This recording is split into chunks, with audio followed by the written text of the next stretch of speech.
So this is our second session. The three of you guys just went to level 3. And the reason we did that is so that level 1, you can kind of figure out who you are, where you are, what you want to do.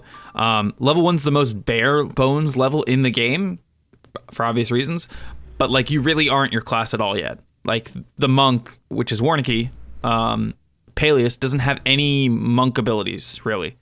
The cleric has a few spells, but most of them are really not that interesting. I don't know. Thunderwave's pretty interesting. Yeah, that was kind of... I mean, Thunderwave's amazing, but that's besides the point. But it's still only a level 1 spell. And it's really not your class. You don't really have any modifiers. Like, you're not really a cleric yet. You're kind of a guy who has spells.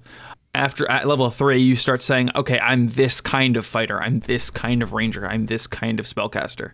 And I think that's really good and really important. It kind of reflects real life a little bit better to have it that way. And I think it also lets you really make the character your own that much quicker. And I think that's important for you guys to be able to play the characters you want to play them. So yeah, if you want to go around and just talk about like some general changes to your characters, like updates since going to level 3, we can definitely talk about that. So clerics are like the kind of odd one out in that regard because they get their divine domain like right at the start. Mm-hmm. And I chose the Tempest domain because I wanted him to have like thunder and lightning powers because I thought that would be cool. And you were right. Yeah. Mm-hmm. Yeah. He's also now got Guiding Bolt. Yeah, Storm Clerics are pretty dang cool. Although Guiding Bolt is just a regular cleric spell, but I do have Gust of Wind. Ooh, what does that do? It blows. It just makes a gust of wind, actually. Storm Clerics are really weird because, like, unlike other clerics, they're not really focused on healing. They're weird to describe, but I'd like, say that they're like more tanky. They're like more like tank clerics. They're definitely a fan favorite because of that. Like, I've seen a lot of people, like, when they play cleric, they usually either go storm or they go full healer. I mean, like, I gave myself, I'm going like half and half, really. Because I gave myself, I have Cure Wounds, and then I also have Prayer of Healing, so... Right. We'll be fine. Yeah. Mostly. Oh, yeah, no, we'll be fine. Oh, hey, can I have a divine symbol just as, like, my conduit for my healing ability, or my, like, divine I mean, powers? you get one. Yeah, I'm just saying. I assume you would either have one in your armor or your shield, or you have a ring on or something. Warncke, do you want to tell us a little bit about your character? Some changes that he's gone through? Yeah, no, Paelius can now draw on ki energy, Ki, ki, to do things like, I got a couple of abilities here, like Flurry of Blows, where I can take another attack. It gives you 2, so in theory I could, oh wait, is that a bonus action? Okay, so I could do 3 attacks. I was about to say I could do 4, but I'm wrong. So now you know how to play a monk. You just attack a billion times. So the reason you have the martial whatever thing is so that you can at least attack twice, and then Flurry of Blows so you can attack an extra time. Guys, hang on. No, at level 5, monks also get a second attack. At level 5, theoretically, I can punch 4 times in one turn. So beyond that, I also now get to... like decide on my monastic tradition, and there's a few of them there for monks, but I went with it kind of ties back into the whole backstory of what happened with Paelius' family. It's the way of the 4 elements. Think Avatar: The Last Airbender. Oh my god. I don't mean to be a source sport, whatever, fuck it, you know what I mean. But that's like one of the hardest ones, so good luck. Rise to the challenge. I got this. It's a split. Yeah. I know it's a split dex wisdom build. I know that. I got this. The long and short of it is I can do a bunch of really cool stuff now with ki, and you'll get to see that all, hopefully. Sick. So. All right, do you have cool head tattoos now? No, I don't. He already has other tattoos all over his body. Sweet neck tats, bro. But not arrows. Does he have a cutie mark on his butt? He does now. Canon. Hopefully. It's canon. He's got a cutie mark. What is it? Ooh. Tell me about your tramp stamp. It's like a maple leaf, but getting blown on the wind. We're talking like My Little Pony cutie marks, right? Yeah. All right. Okay, good. Okay, so yeah, it's like a little maple leaf blowing on the wind because like the elements in air. So it just looks like a terribly drawn leaf? Yeah, pretty much. I got it for free in my friend's He van. did it himself. A stick and poke. Oh my god. Paelius did it himself, so imagine if you're like looking over your own back trying to draw this leaf. Like, It was a stick and poke, right? That's what it is. Yeah, exactly. But like with an actual stick, like. Wait, does it look like a trident? Because I feel like that'd be a really good tie-in. Like a Tenacious D kind of thing. Well, like the thing on your cart. Well, no, but do you remember in like Tenacious D, The Pick of Destiny, they named their band because they had birthmarks that spelled Tenac and ESD, and they like put their butts together, Tenacious D.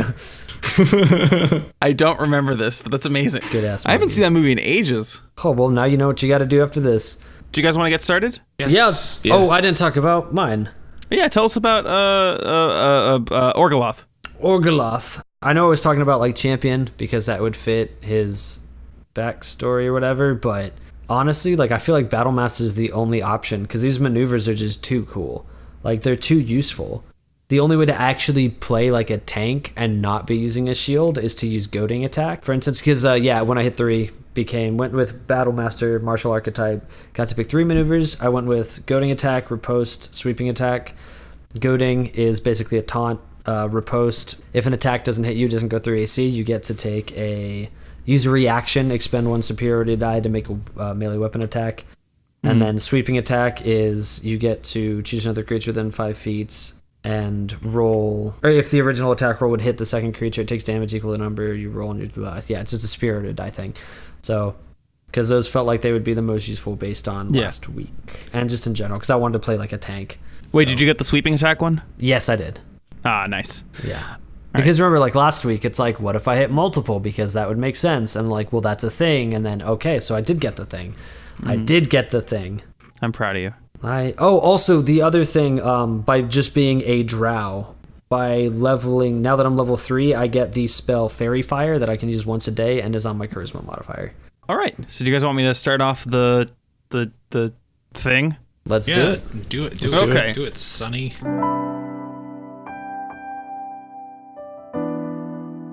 It has been several days since you left the town of Littlefoot, and the cart has yet to stop, sometimes taking roads, other times driving through plains of rolling hills of green, a sea of grass that gives no true indication of destination. You realize that you have a bit of time to get to know each other. Oh no. What I forgot to talk about out of character in regards to my character development, I also got to pick a tool proficiency during my levels and travels, and I chose... Are you using your in-character voice to talk about out-of-character stuff? That is absolutely what I'm doing. That's very confusing.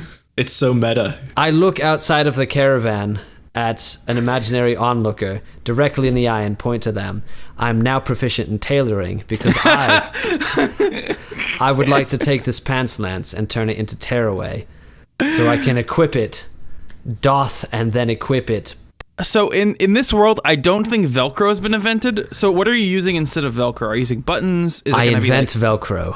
I think you could use little snaps. You could probably make a snap. Oh, like little snap buttons. Yeah, that would Yeah, work. that's what I was saying. My friends, look, I've taken the pants lance and I have turned it tearaway with these little snappy buttons. Listen to them click. I whisper to Paelius. I don't really think that he's all there. He's talking to some strange person outside of the cart. Yeah, what is he doing? Like, he knows we're over here, right? In the cart with him? I'd like to imagine, like, this is speaking out of character, that it's like a Joan of Arc thing. Like, hearing voices from God, but Oh my god. But it's just the DM. But It's there's just like the DM. nothing there. It's just the hills of green. Just like nothing. I'm not actually hearing the God of the DM. Orgoloth's just actually hallucinating. But he thinks that it's like a he has like goddess sun speaking to him. sickness or something because he's Yeah, like new to there the you go. surface. Or he might just be, crazy in the coconuts. By the way, you guys do notice the rolling in of clouds as you carry on. Completely ignoring this, I turn to the compatriots. So, I haven't been entirely honest about my name. As you may have surmised, I am not 2 dwarves in a trench coat named Ernest Humperdinck. My name is Orgoloth Lothlani. I am obviously a drow and not a wood elf with a great tan. From the underdog. You're not 2 dwarves in a trench coat? I knew it. I like how he finds an opportunity to compliment himself regardless of what he's talking about. Orgoloth God operates damn. with a very specific ethos. Make me look amazing while talking about me. I know, I should have known. Like, you were just too handsome. Why, thank you. Just too damn handsome. Too tan. Yeah, I'm the tall, dark, and handsome archetype. That's my martial archetype is Battlemaster. My stud archetype is tall, dark, and handsome. How tall are you? 6'2". 6'2". That's pretty tall. For a drow, that's pretty tall. Compared to me, who's about 3 foot. Yeah, I was about to say, how tall are you, Jim Jam? I swear, Jim Jam. I swear to Talos, if you call me Jim Jam. Which is like, from a thing, me, Chris, like actual real life Chris, absolutely would respect someone's want to be called a particular way. Orgoloth would Does respect not care. pronouns, but would not like. Oh, Also, the name Jim Jam is too tempting. or I think Jam Jars rings a bit more to me. But both of them, I guess, context dependent. Like, Do whatever how's you want. Yeah, or whatever Jimothy does not want. As long as like Jimothy isn't like actually getting deeply offended and wants to kill anyone who does it. I played a character once who did that. He was a merman, and one of the people in my party kept calling him a fish person. Oh man! And I kid you not, he had to challenge that man to combat, and they fought That's to the death. incredible. That's wonderful. Mine was the fighter, so he won. Yeah, that sounds about right. There's like certain levels of okay. If like someone's like seriously, don't call me that, or I will have to Yeah, kill I you. think we know each other well enough that we'll. No, we don't. Oh, yeah, you're right. I'm thinking in real life we do, but our characters don't. Jimothy is very much not a fan of not being called Jimothy. But would Jim Jam kill someone for it? I mean, he'd probably start a ruckus. Okay, that's it. Keep in mind, Thunder. So I did think of at least a little bit of a backstory for Jimothy. Okay. At least for the part of his life that he remembers. Okay. He was a member of. He's a Tempest cleric of the Talos. Wait, suggestion. Do you want to say in the cart? You're Jimothy. This has returned to him, maybe in dreams, and he wants to tell his compatriots about it. Tell the people us in the your cart. character voice. Okay, yes. Hello, well, gentlemen, I'd like to tell you a bit about myself. Yeah. About myself.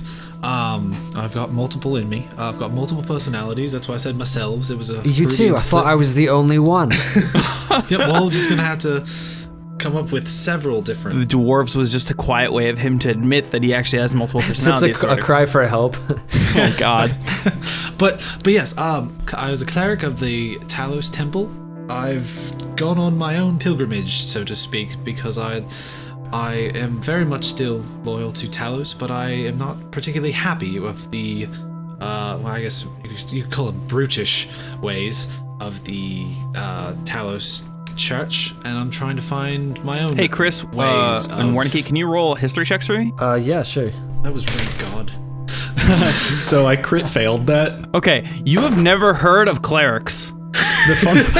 So I rolled a 1 and I have a -1 to intelligence, so like You heard of monks, but you've never heard of someone who's a monk that wears other things other than monk robes. So you're kind of like, just like, that's not a real thing. To him, basically, he just like said like, so I go on this RP forum, and me and my friends, I play this like super battle master. Name is Shadow the Hedgehog, and that's basically what he said. Like that's the interpretation you got from that. Yeah. I at this point I trust Jimothy less than I trust Orgoloth. Oh my God. Because I think he's just making fun of me. All because I'm trying to open up to you guys.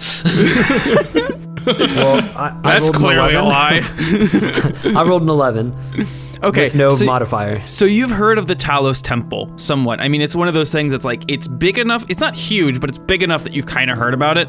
And you know that they are kind of like, they worship this like storm god Talos. And that's pretty much all you've heard. It's there, like the church's thing is like divine retribution and The smite of lightning strikes shall they cleanse the love earth. smiting things. And Yeah. Jimothy's kind of a nice guy, so he doesn't he feels bad about like constantly wanting to like destroy people who don't like. He's more about rehabilitation. I mean, he's more about like communication, I would say. And not hurting people. Yeah, I mean, like he has no problem hurting people. Like he's been trained to do that.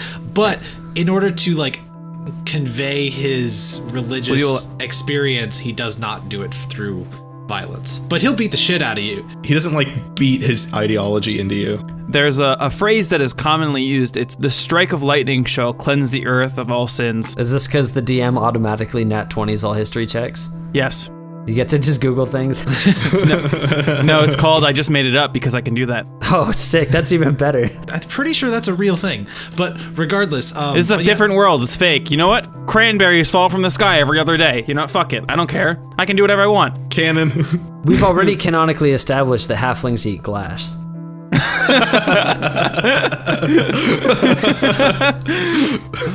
You guys are not getting off on a good foot.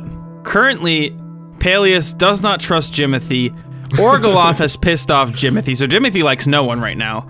Orgoloth thinks everything's going great because that's how Orgoloth is. Yep. Hey, what did I I mean, do, Jimothy? Orgoloth likes his traveling partners, I think. Yeah. No, it wasn't. It wasn't. You didn't do anything to Jimothy, but you don't trust Jimothy because you rolled. Because you're lying to me. How am I? I am not lying to you. You're not a monk. You're not what monks do.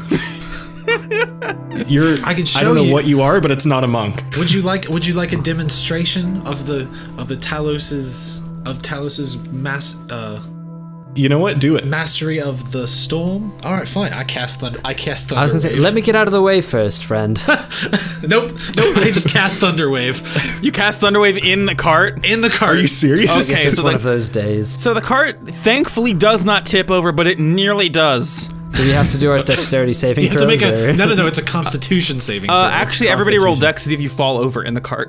Okay, there we go. I got a 9 with no modifier. Okay, you fell down. I got a 16. You're fine. I'm guessing Stewart doesn't have to do anything, so. Oh wait, no, it's a plus. Okay, I got a 10 actually, but whatever. You got a 10? Yeah, you're fine. You didn't, you stumbled, but Alright. you're fine. So basically, I just created a thunderclap inside of the cart. I'm like, is that Yes. proof enough for you? I wasn't asking, mate. Please. I mean, clearly you're something, but a monk you are not. That's fine. I never said I was a monk. I'm a cleric. I'm a cleric of Talos. The ground seemingly grows darker. Oh, thank God. Orgoloth's just been like simmering this whole time. I start cloud bathing, cloud tanning. Like, oh, The whole cart smells inexplicably of bacon. Because he's Drow cooking in bacon. the sun. Yeah, drow bacon. Can someone roll nature for me? does Paelius have the best nature, or does? No, I have a -1. Actually, no, only Orgoloth, because Orgoloth would be the one looking out into the distance for no fucking reason. That's true. I also do have, if it's dark now, I have superior dark vision. It's cloud. It's overcast, you nincompoop. Okay, so not dark enough for dark No. to be. Okay. Well, I mean, you said It's the ground. low light. Okay, whatever. I'll roll the perception. I like the idea that it's like, overcast, night vision goggles, ready to go. Just like puts them on. Just like blinks my third eyelid, like the lizard Oh God. people. I'm a senator. All right, so perception, you said, right? Or nature? Nature. We got. Oh, I rolled a 9 again. You rolled a 9. You notice the ground seems to have cracks in it, and the rolling grass planed hills that you were on before are now missing the grass, like where you are right now. Okay, it's so just this is cracks as in like a drought, not cracks as in like tectonic movement, and the Earth is about to swallow us, bringing us to some hell domain. It looks like dry earth. Oh, Adam, are we counting that thunder wave that I just cast as for one of my level 1 spell slots? Yes. Okay, that's Yes, fine. 100%. That's fair. That's fair. Who's driving? We talked about this. It's the magic horse that I made glow. Oh, the magic pinata. Yes. Does he have a name? Oh yeah, we should call. First of all, what are we going to call the magic pinata? Second of all, what are we going to call our band? Band. What are you talking about? What are you Never talking mind. about? I'll deal with it when the time. I'll deal with it when the time comes. Okay. But the order of the pinata. What should we call the pinata? Clarence. Clarence. Ooh, I second Clarence. I do like Clarence. All right, Clarence the pinata. Yes, yeah. Clarence the pinata. That was easy. I figured we'd argue about that for a while, but now Clarence is just What a great team building exercise. I feel close to you already. Everyone's social link goes up 1. Oh no, you have to choose who you're gonna pair up with in combat soon, because like once you do enough, that you'll have to marry each other. Why can we not have polyamory in the world of No. D&D? It's Fire Emblem rules. What if a family can be just 3 dads? Just 3 dads and no kids? 10 dads and no kids. A family is 3 guys, a drow, a halfling, a wood elf, and a pinata all in a cart. That's a family. God, stand up for traditional families. So, we're going along on this cart. It's all dry and cracky and shit. What happens next? Orgoloth has just told you this. Are you guys gonna do anything, or are you just gonna sit in the cart? I mean, the cart's going. Did it stop? It's still going. I'm good to just keep riding. You know what? I'm gonna run a nature check. Okay, cool. Do that. 16. Awesome. The ground seems to be decaying almost in sort of scaling as you get closer to this town. So it's like it seems to be kind of emanating from the town or somewhere in the town. since this looks definitely unnatural, you're not really sure what's causing it, but it's not like a natural causing event. It might be something that has to do with like blight or something that's historical. There might be like a vein under the ground or something, or there might have been a wizard or something. You would have to have some knowledge of history or religion to be able to figure that out. Just to be clear, the desaturating, that's just the ground. There isn't like a magical black and white effect that's happening? No. Okay. Because, I mean, like, if we're going back to an old Disney cartoon and that's this arc, I'm super about it, but... Okay. But no, it is blighted. Got it. I'm not blowing my whole load in this second episode. We're rolling back to like silent film era. The rest of this episode's going to be completely silent while we pantomime what's All of a happening. sudden, the cart has a face and starts whistling. Well, yeah, so I guess we're just rolling into it. Or let's roll into this hamlet. All right. Warncke, do you want a second to tell people what you heard, or do you want to just say that you told them? Oh, yeah, no, like, this is definitely not natural. Don't know what's going on here, but it seems to be coming from that little town we're rolling up on, so... All right, we should probably go in and fix it then, shouldn't we? It's a bit of our modus operandi. Fix a village's problem and steal their shit. Fix isn't what we've done so far for these people. I don't think our modus operandi or whatever is necessarily helping people so far if we're just going by what the three of us have done for one village. So maybe let's try to change that, huh? Yeah, turn over a new leaf.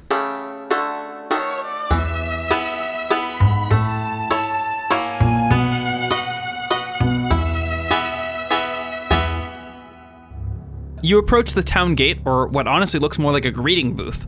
Standing at a podium below a somewhat weathered "Welcome to Redhaven" sign is a man in a crisp blue suit with a bolo tie, tightly slicked back fiery orange hair, and a skin-stretching smile on his clean-shaven face. The cart stops directly next to him. "Hello there, friends. Passing through or spending the evening?" I want to do an insight check. Okay, roll insight. 5. He seems nice. Hello, sir. I like this guy. Let's go. We are just going to be staying the night. Yes. Oh, wonderful! Welcome to Redhaven, friends. My name is Thaddeus Remming, and I am the humble patriarch of this small town. Now, we will have to charge you a 10 gold admittance and lodging fee to Redhaven, but feel free to stay as long as you'd like. One thing, though, people must be indoors by sundown. We do have a bit of a curfew here. Why? We are a farming town, so people do have to wake up early, and if we don't have a curfew, people will be out all night drinking and celebrating and, having a good time. And while we do enjoy that, and we do have festivals for that, we don't want people, slacking off on their work and, not making good profit. We want to make sure everyone's doing okay in our town. We do love our citizens very much. So if someone wants to roll a history check for me? I was going to say, instead of that, can I say... Oh, come on, man, you can tell us. I know there's more to it than that. So I just rolled my d20 and I got a nat 20 on history check. Oh, let's do that instead then. Okay, so in a spark of sort of like a flashback, you remember that this specific area, the Emerald Plains, is the area you're in based on like the location. Seems to be that every town, instead of having a mayor, they have what's called a patriarch or a matriarch, and usually holds their office until either death or a special election for their replacement is held. And that usually involves them just either being terrible at their job, or they're getting too sick, or they retire for whatever reason. This whole institution sounds like something we need to smash. Oh yeah, let's roll up and help them. You know what? Let's overthrow their system of government. Yeah, they're the same thing. The patriarch holds very little power. It's more like just sort of like an administrator role. I see. It's more like an old timey town sheriff. The Emerald Plains isn't exactly known for its like big events. It's kind of a quieter part of Alaron. I think for his safety, we need to leave, because we don't have a good track record with town sheriffs. Yeah, that's a good point. I'd say we don't really have much of a record, really. We only have the one, so that's...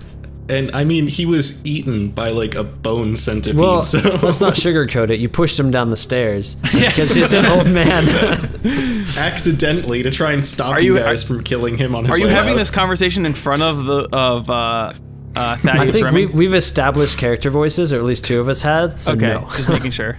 He goes on to say, "Well, I really do hope you enjoy your time here. So, do you give him the 10 gold for your lodging fee?" Yeah, sure. Do we, or do we?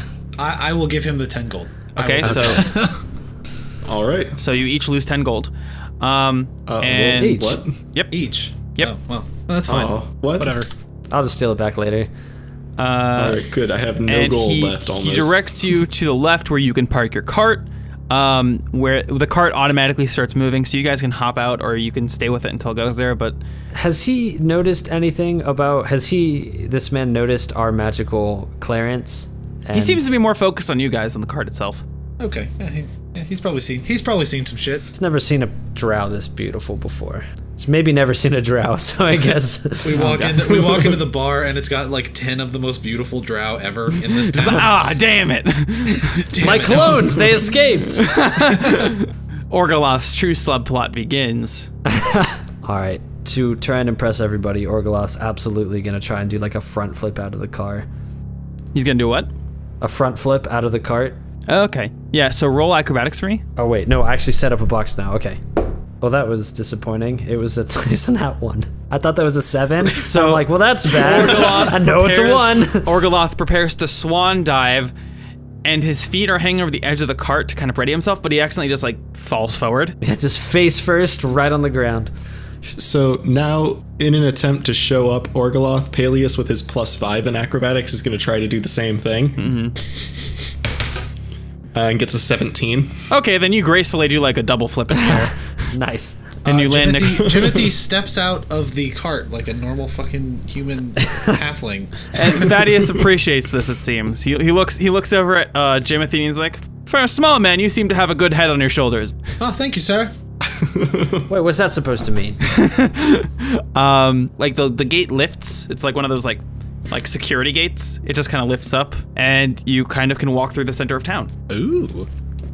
What is there to see in this town? Yeah. Okay.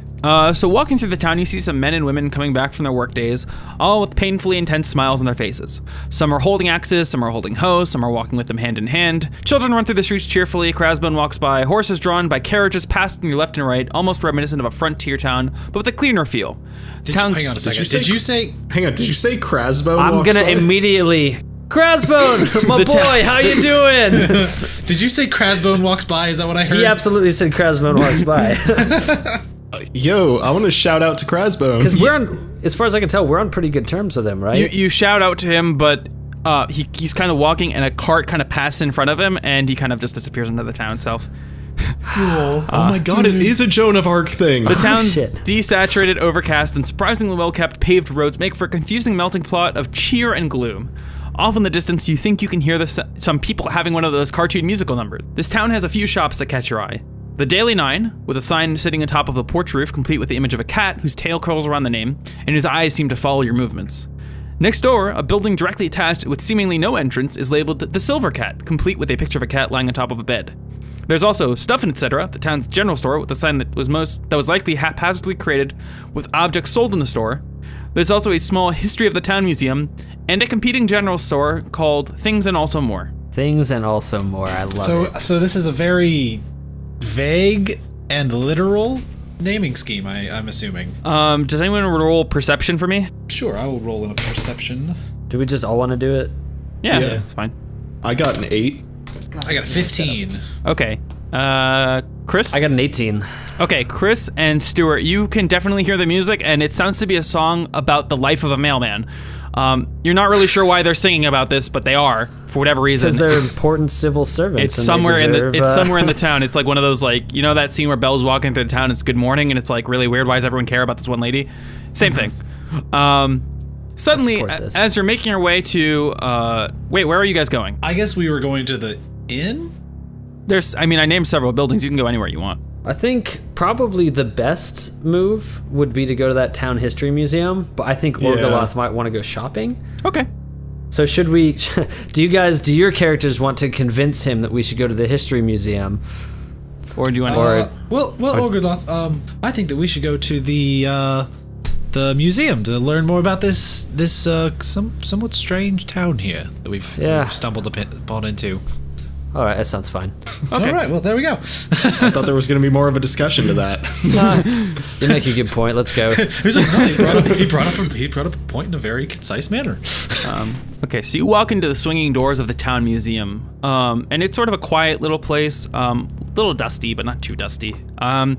There's like hanging light bulbs around that kind of illuminate the place.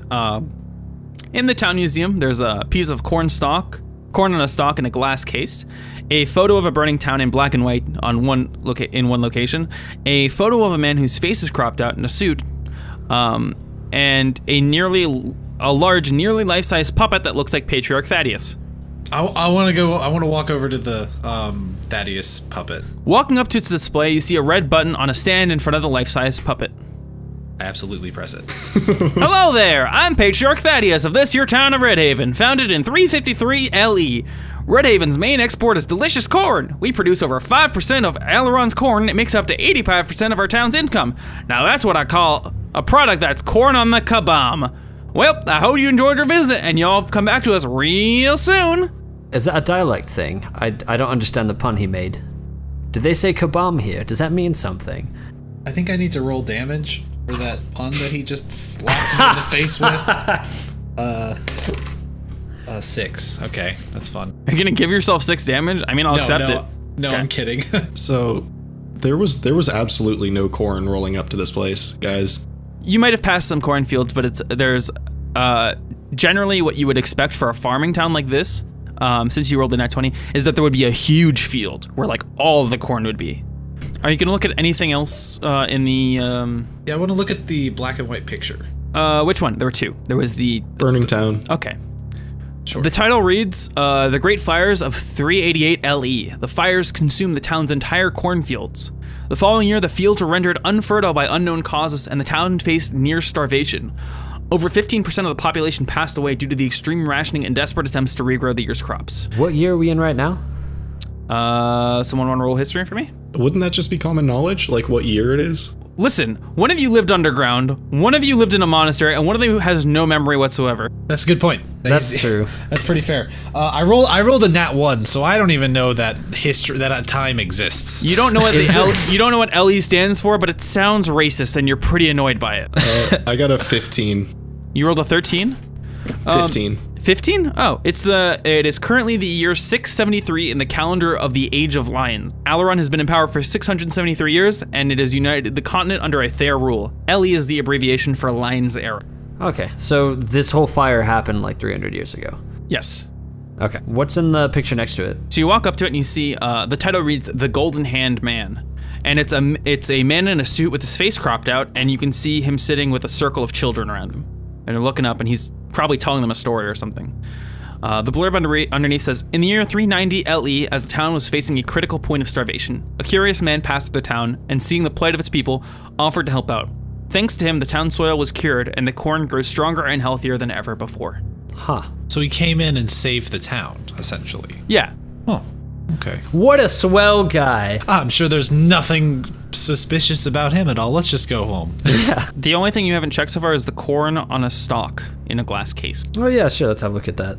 The blurb reads, the town of Redhaven was founded in 353 LE as a trading post station, and within 5 years, the town realized that the soil they lived on was incredibly fertile, and decided to convert the town into a hybrid trading post and farming town, eventually a full farming town by 372 LE. Well, that was educational. Let's go shopping. Yes, absolutely. Which place are you going to? What were the options? Stuff and etc., and things and more. Things and also more.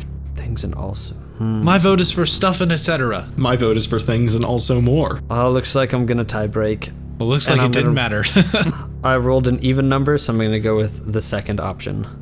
Things and also more?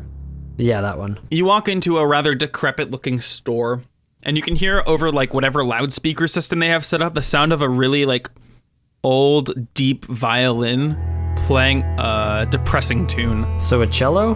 Most likely a cello, I'm not sure. It was a stringed instrument. A pale ghost of a person, looming in height, stands behind a gray wooden counter in a suit fit for a butler.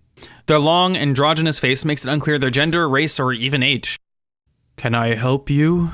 Yeah, what you got? He motions over to his shelf, and his shelf has a number of items, including a normal yo-yo, a cheese wheel, and corn. How much for the yo-yo? 10 gold. Dibs. I'm buying it. How much for the cheese wheel? 35 gold. The cheese wheel acts as a potion that gives you 2 health. Now I gotta figure out how to weaponize this yo-yo. What happened? Oh, no, just thinking. I need to weaponize this yo-yo somehow. Just put like blades on the outside of it. Yeah, but how are you gonna catch it? Yeah, he's right. With my hand. when it's got blades on the outside. Oh, true. I don't know. I'm not saying you shouldn't weaponize the yo-yo. I'm saying it might require further. Yeah, there might be better options rumination. or further elaboration on that idea. No, I know. I'm gonna think about it. I just got the yo-yo. And corn is the last thing on the shelf. It's the town main export. It's 1 gold per piece of corn. Limit 2 per customer. Well, I'm not buying any corn. I don't know if you guys noticed the ground outside on our way here, but I don't really trust this corn. And that's all in the shop, right? Yeah, it's just the yo-yo that was bought, a cheese wheel, and corn. Is Jimothy buying the cheese wheel? No, I'm not gonna buy Yeah, it seems a bit steep. All right, do we want to just peace out and check the other one? Yeah, let's go check the other shop. Okay. As you walk into stuff and etc., the store has sort of a warmer vibe, and a wiry male with a pair of massively bushy orange eyebrows that obscure his eyes, large ears, and a small cherry nose greets you with a voice that can only be described as old. Oh, hello, bubbies. Welcome to the store. What do you want? There are a lot of ways I would describe that voice besides just old. But that being said, I still love it. Yes, hello. What wares do you have here? I got a few things. We're a bit low in stock. Sorry to say, but we got some things. And he points to the shelf, and similar to the last store, he only really has 3 items for sale. He has a bag of hard candies that says healthy caramels, that costs 200 gold, an old wizard's hat that costs 180 gold, and an old banjo that's missing a string costing 50 gold. How much gold do we have? I have 115. I have 4. Okay, I should have kept track of mine. How much gold do you have, Warncke? I said I have 4. Oh. How do you only have 14 gold? No, 4. Monks start off with almost no You've gold. received gold. I started with 24, and then you made us pay 10 to exist in this town, and then I But I paid gave 10 you like for a over yo-yo. 200 gold last episode. What happened to the gold? No. Remember, I turned it down, and then we stole their crossbow.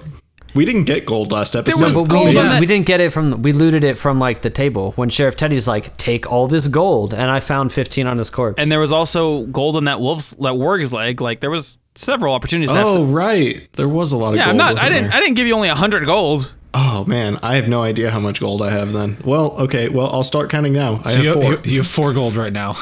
Just give the two of you an even 50. Yeah, I was gonna say, and then I know I had 20 left over from my start. Yeah. So if you want to hear about any of the items, I can tell you a little more about them. Yeah, sure. If you want to talk about the items. So the bag of hard candies basically is 5 potion 1d6s. Okay. Yeah, and they come in like a little baggie of like a little candy bag with like those like really crinkly wrappers, and it costs 200 gold, which actually for potions is a pretty good price.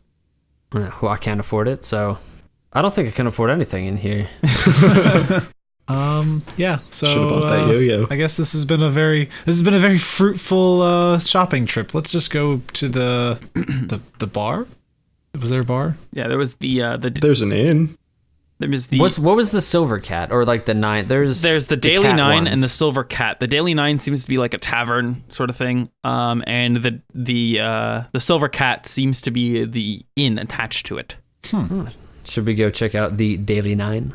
Yeah, sure. Let's do it. So you make your way towards the Daily Nine, and it's not really a far walk. But suddenly, as you're making your way to the tavern, one of the people holding an axe trips, and mid-tumble, the axe slips from his grasp and lodges itself firmly in the backside of one of his coworkers. Backside is butt or backside is in back? Back, like his spine. I assume he screams in pain.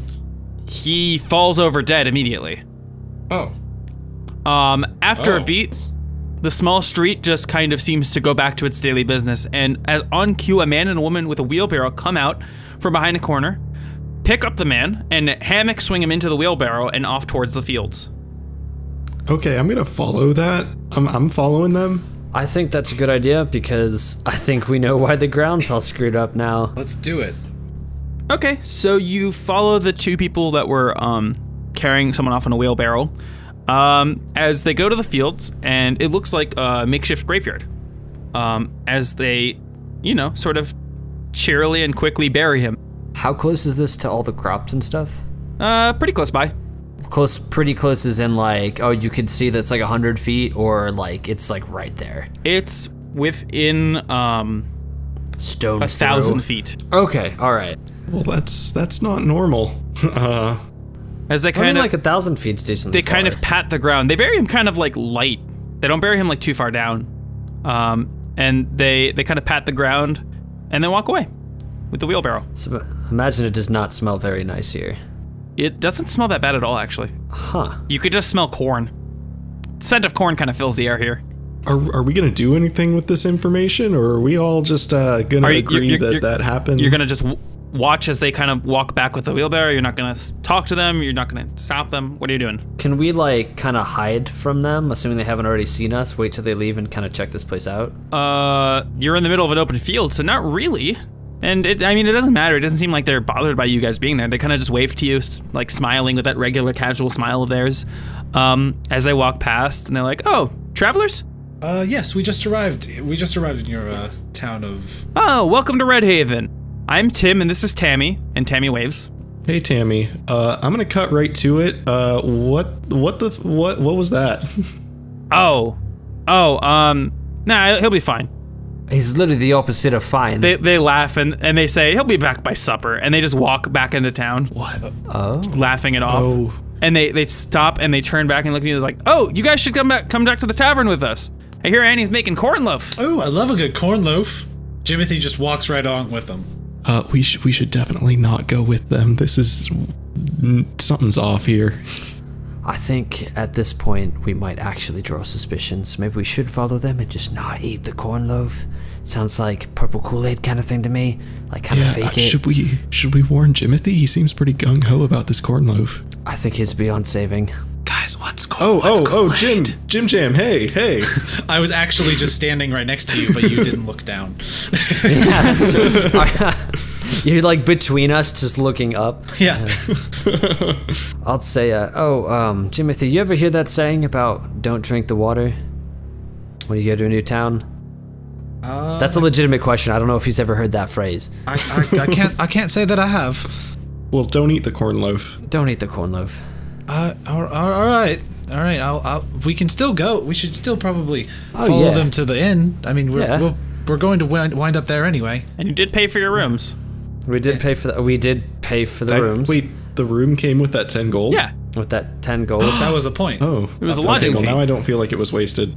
Anyway, yeah, let's go to the tavern. Let's All right. Stepping into the humble tavern, you notice several people in the town, including those who witnessed the murder outside, have made their way in and are laughing and drinking as if nothing has happened. A weird thing you notice in this town is that everyone appears to be a pale-skinned human with dark hair. None of the men have facial hair, and all the women have the same short haircuts, making them nearly indistinguishable from anyone unfamiliar with their faces. The only two people that seem any sort of different are the mayor, who has orange hair, and that one shop owner guy who has the bushy eyebrows. I like him. He's my favorite. But yeah, as you guys step inside, a woman approaches you from the bar, homely looking, and says, "Top of the evening to you boys. What can I do you for?" Oh, I'll take your finest mead if you could. All right, we have three things here. We have three options. We have other than corn juice, of course, she says with a laugh. We've got mead, tap water, and mead ultra with that refreshing mead taste. How much is a mead ultra? 1 gold. Wait, your main export is corn. You don't have any whiskey. What? Is that corn juice? Is corn juice just whiskey? Yeah, well, like whiskeys are made from grains. I'm pretty sure bourbon's made from corn. Well, I guess we're not in Kentucky. Anyways, what I'm getting at, you can make a lot of alcohol from... Please say that. Please say that again. Please say Kentucky again, but right, because I will lose my... Yeah, I know I kind of like garbled, and I think I said Kentucky. Yes, you did, and I loved it. But I need the home of Cuckleberry Finn. The home of oh my god, Kentucky. Thank you. I'm sorry. That's I. You know what? I understand. Actually, I fully understand you. Yeah. So she has mead, tap water, and mead ultra. Yeah, I'll take one mead ultra. Okay, and she hands you what looks like a watered down beer. I guess I take a swig. I wouldn't. Oh, okay. Okay, it tastes pretty alright. It doesn't taste great. It's not the best mead you've ever had, but it tastes pretty alright. Oh. Well, does it have a hint of corn? Yes. Well, that's not what mead's made from.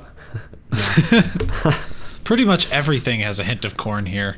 Yeah, that's true. I guess like it would just be instilled from the air. Like they put it in barrels that held corn. I wouldn't be surprised if like the people of this town are actually just like androids that their chest opens up and they're being piloted by an ear of corn. But yeah, what are you guys gonna do? I'm gonna say, Jimothy, weren't you working on your sobriety? Oh yeah, I promised myself that I'd be sober for 45 days, and it's the 46th. Do you want to roll Congratulations. investigation for me, Jimothy? Sure. Yeah, let's do it. 18. Okay, Plus so you now minus 1, so know, 17. based on taste, you're pretty sure you know what beer ultra is. It appears to be mead, tap water, and corn juice. Oh, well, I definitely should have just ordered mead. Yeah. I whisper to them, don't order the mead ultra. Wasn't planning on it, mate. And then I just slam it. Oh God. So you kind of get motioned over to one of the tables by Thaddeus. He sees you guys like, oh hello, come over here guys, sit with me. Hello, Thaddeus. How are you tonight? I'm doing wonderful, and I thank you for asking me that. And you guys look amazing. Aw. Which one was Thaddeus again? He's the town patriarch. Oh, yeah, no shit. Okay, yeah. The first guy we met. Yeah. Yep. So yeah, he's like, you guys want a drink? It's on me. You know. Absolutely not. I'm gonna say, so I brought this up before. Because of the patriarch, can you get us some whiskey? Or is it only this mead? You know, I do think we have some whiskey. Let me ask Anne real quick. And he gets up and he walks over to the bar and he asks Anne, and she looks like she kind of scratches her head and she snaps her finger and she walks back and she brings out what look like to be a few more liqueurs. It seems that in this town most people don't really drink anything other than these three things, so usually she just doesn't have them out. So there is more options at the bar now if you guys want specific things like whiskey or gin. Okay, I'll take whiskey neat. Okay. So you kind of call out to Thaddeus, and he brings you whiskey neat, puts it down in front of you. Warncke, did you ask for anything while he was over there? Absolutely not. I do not trust a single one of these drinks, and also I still have 5 rum raisins, so I eat a rum raisin. Okay, roll for drunk. Actually, all 3 of you roll for drunk. You've all drank. Okay. That's a Right. Constitution save, right? Constitution save, you have to get above a 10. I got a 1. Okay, wow. So slamming that after 46 days of sobriety has definitely taken a toll on you. Jimothy is wasted. Completely wasted. Are you I like like white this. girl woo wasted? Okay. I get up and start, wait, what? Take off your shirt and dance on the table. No, I was just going to dance on the table, or I was going to start a dance on the table. And because try of to his get height everyone, and stature, it's pretty easy to dance on this table for him. Yeah. And Thaddeus I gotta seems to really team clap that way. along rhythmically, enjoying the show. He doesn't really seem to mind. Is he, just quick question, is he singing? Who is? Is Jimothy singing? Is Jimothy, are you singing? yeah, I'm singing. I don't know what to sing. What are you singing? Drunken Sailor, Drunken Sailor, Drunken Sailor. The life of a boy is life for me, and I love to sing with thee. I-da-di-da-di-da-dee, da-da-da-do, woo. Yeah, essentially that. Think Orgoloth like, joins in, knowing every single word. and then another social link goes up. Perfect harmony. Okay. Wait, no, Chris, what did you roll on your alcohol? Oh, I rolled a 15. Okay, you're fine. So I'm completely sober and just no, but I respect his bravery. I'm gonna sing with him. That's the thought process. All right. Oh, I rolled a 14. Okay, you're so also I fine. basically just ate a raisin. Yep. Do you want to join in too? Do you want to sing with us? Oh, yes. Okay. 100%. So if you guys want to roll performance for me. Ah, yes. All right. That's exactly what I was hoping for. 12. Okay. 17. 17 as well. Okay. So you guys have a pretty good harmony going on. It's seeming to pick up some liveliness in the bar. People are having a good time. It seems like I'm everyone's gonna pull out my flute.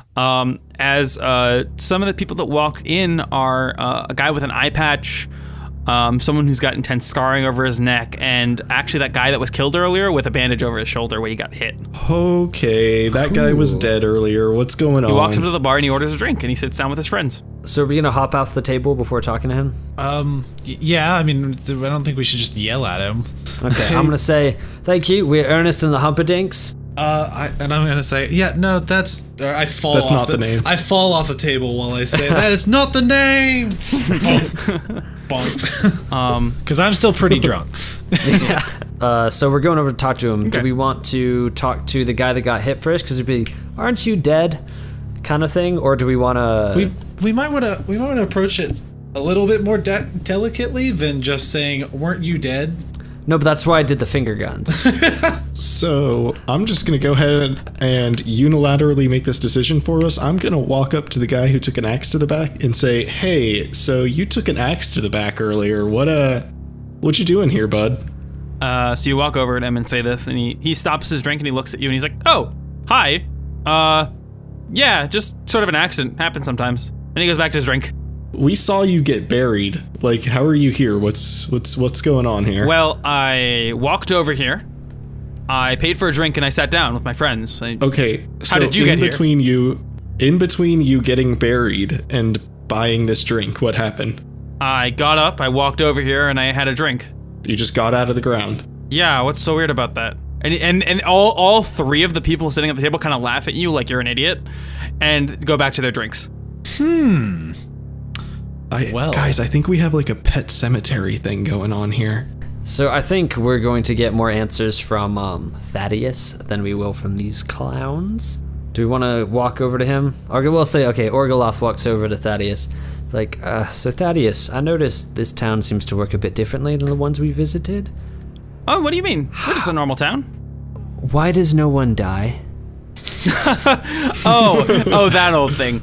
Oh, asking for a friend. Our ground is actually blessed.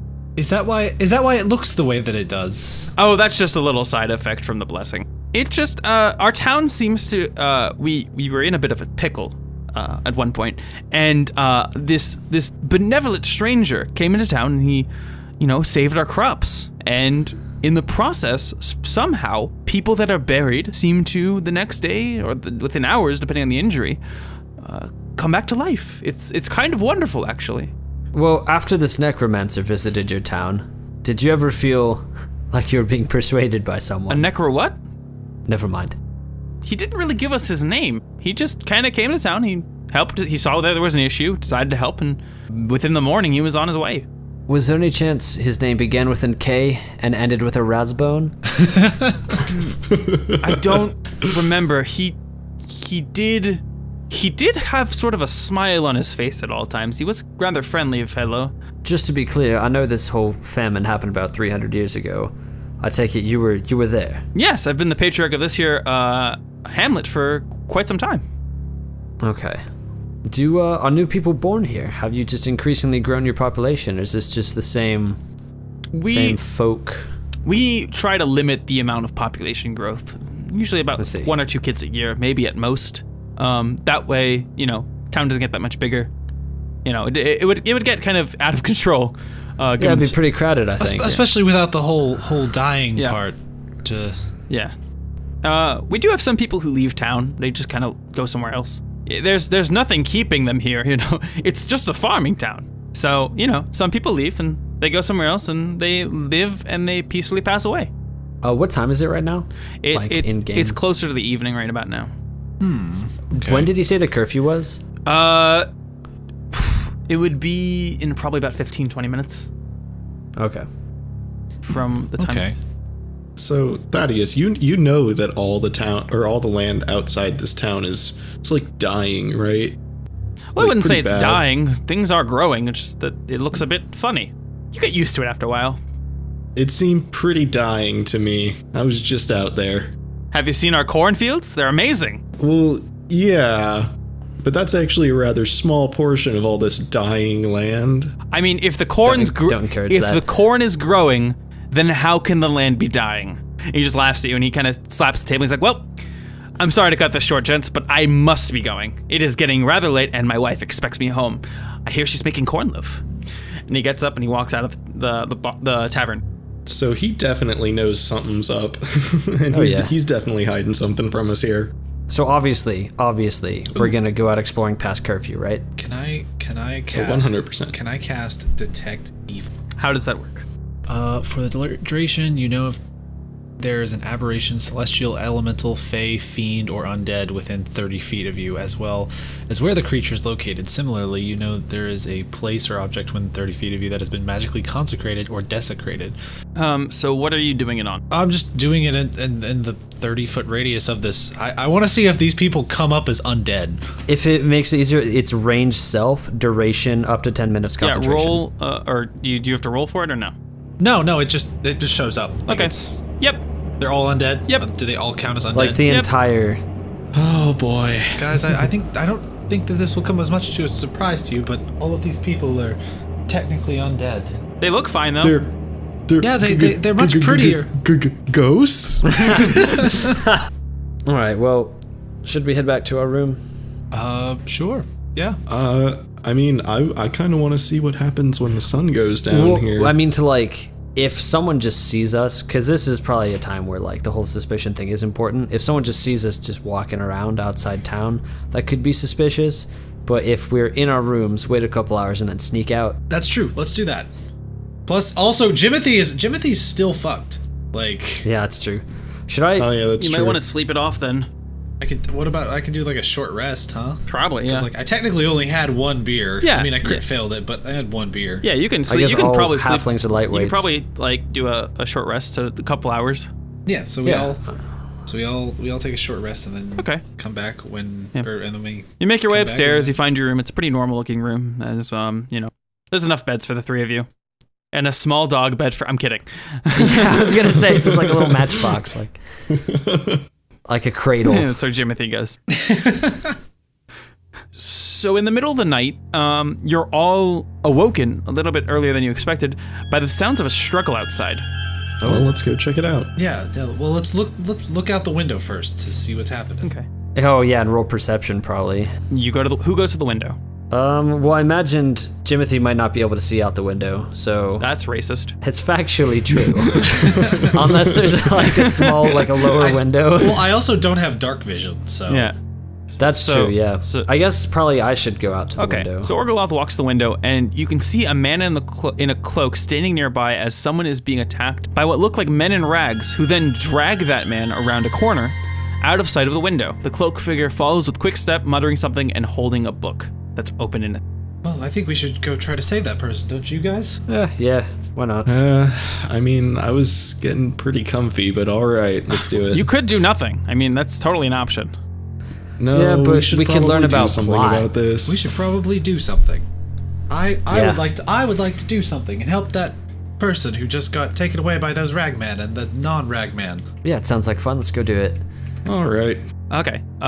You quietly go downstairs and you exit the building, following the path that you think that the men took, the group, and you turn the corner to see the ragged figures clawing at and kicking the man on the ground. Someone want to roll perception or investigation or something? Yeah, I'll roll perception, I guess. Okay, roll for me. An 18. So you can tell by the way that these guys look, their hair seems to be falling out in clumps, and their clothes are torn. They are probably zombies. And the cloaked figure from before has disappeared. They turn and look at you guys with a snarl on their faces. Everybody roll initiative. Oh boy. Ooh. So Paelius got a 22. I got a 6. Nice. I got an 18. Hell yeah. So the order is going to be Paelius, Orgoloth, zombies, and then Jimothy. There are 5 zombies that are all clumped together. So they're like all on top of each other, basically? They're like, all huddled around this figure on the ground. Some of them have turned and have started approaching you. So 3 of them are still close to the figure, 2 of them are starting to walk towards you. Okay, so I'm gonna just shout like, hey, over here, to get all their attention. Okay. And then I'm gonna just ready an attack. So you get all their attention, and the 3 that were standing next to him look up at you, and they're clearly ready to start walking towards you guys. About how far am I from the closest one? 15 feet from the closest 2, the 2 close ones, and then 20 feet from the 25 feet away from the further ones. Yeah, so I'm gonna go up and I'm gonna attack just the closest one. You're gonna punch that zombie in the face or whatever you want to do. Ooh, What do you roll? I rolled a 1. Okay, you ready your quarterstaff and you swing it backwards, but you miss it because it's dark and you hit yourself in the head. Roll for damage. Yay. I take 6. 6, so you take 6 damage, and then Yeah. and you take a moment to kind of catch yourself as you ready yourself for the next turn. Orgoloth, what are you doing? Wait, Does he still get to take his bonus? Yeah, no, because 'cause I the still 1. took the attack, doesn't Yep, I? but you not one. I didn't have to. Okay, that's I'm fair. sorry. Okay. So you're good. I'm gonna, in order to compensate for my performance last week, I'm gonna run up and attack whichever zombie he just tried to attack. I'm gonna just try and melee it, and then I'm gonna afterwards do the sweeping attack to try and hit the other one. Okay, so what are you doing? To resolve this, just let me attack the one that he missed. Okay. Of running up to attack the Roll one to he hit. missed. 7 plus, what's that? 4? 11. Okay, you hit. Roll for damage. Oh, okay. Damage. 4 plus 5 plus 2. 11. So he takes 11 damage. And then I want to do the sweeping Okay. on the other one, and it's the same roll, like the roll that I did for attack counts for both of them, if they have the same AC. And then it is, I think, 1 superiority die, and it was a 5. Okay, so the first one seems to have taken a huge chunk of its health in like slash damage, blood spurting everywhere as it sort of like, it doesn't really make any perceivable languages. Can't really speak too well, but it can make sort of groans and moans and loud sounds like that. The other one seems to have taken sort of a cut across its figure, but it's not as deep as the other one was. It was kind of like a glancing blow as you swept your sword upwards. It was kind of cool, like upwards diagonal. And yeah, so he took some damage, but not. Do you not have an extra attack or anything, or is that how you? Oh no, the 2 attacks I think I get at level 5. Okay, I was just making sure. Yeah, so now it's the zombies' turn, and the zombies are going to focus on more likely Orgoloth. These two, as they've made their way over. One is going to swing its hands, like kind of clenched fists, like sort of like throwing its whole weight behind it. Double hammer fist. Yeah, to try to hit you. And he misses completely. He's totally off balance. This one took a lot of damage, so he's like, and he just kind of flops. Can I riposte him to try and like? Yeah, you have the on reaction. You can use the superior dice to riposte. Yeah, I'm gonna go ahead and do that actually. Okay. I know. I mean, I'm gonna only have 2 more after this. Yeah. But So I don't know. roll 7. 7. Checking. Okay, yeah, that is a 7, not a 1. It is a 7 hit? for sure. Oh no. No. Okay, I just rolled my superiority die. I forgot to roll. Yeah, I forgot to roll the attack, the hit. So roll to hit is 18. Okay, yeah, you hit. Okay, so you did 7 damage. Oh, actually 22. It was 18 plus 4. Okay. If we want to count that. Yeah, that's fine. Yeah, he took. Then it's 7. Okay, damage. yeah, no, he's getting a lot closer. You pretty much are hack a huge gash through his midsection again. He's not doing very well. He's limping. And now the second one is going to strike at you in a similar fashion. What's your AC? 18. Okay, he just barely hits. He's doing 3 damage, bludgeoning, just kind of smacking you in the chest, and it kind of like, ugh. The next 3 zombies start walking towards you, but they were far away enough that they didn't actually reach you guys in time to make their attack. So now it is Jimothy's turn. What are you doing? The zombies are all next to your companions right now. Okay, well, I'm just gonna cast Sacred Flame Okay. on whichever one has the most health. Or actually, just a suggestion. Do you maybe want to do the one that has middle health? Because I feel like we should focus fire so we don't get overrun. Yeah, sure. I will just, yeah. Can you explain Sacred Flame really quick? The target has to succeed a dexterity saving throw or take 1d8 radiant damage. Okay, and what is the saving throw? 12, I believe. Okay, he fails it. So since it's radiant damage and he's undead, you actually do double damage. That was my plan. Okay. Yeah, nice. 5. So 10 damage. Okay. So he takes 10 damage, and that clearly hurts him, but he's still standing on his feet. Okay, and then I guess I'll use my movement to go over within like melee range of them. Okay. Paelius, it's back to you. The dazed state of being whacked in the face with your own staff is kind of subsided, but you're ready to go. You're ready to get in the fight. What are you doing? Okay, so wait, did he kill the Nope. one? All 5 are still standing. Okay, You could for sure finish one of them off. Like the one that I hit a bunch of times, I bet you could finish off easy. yeah, I'm gonna take a swing with my staff at the one with the lowest health. Okay, on that one I got a 12. Okay, you hit. Roll for damage. 4 plus 3, 7. 7 damage. Okay, so he gets slammed into the ground. And give me 1 second.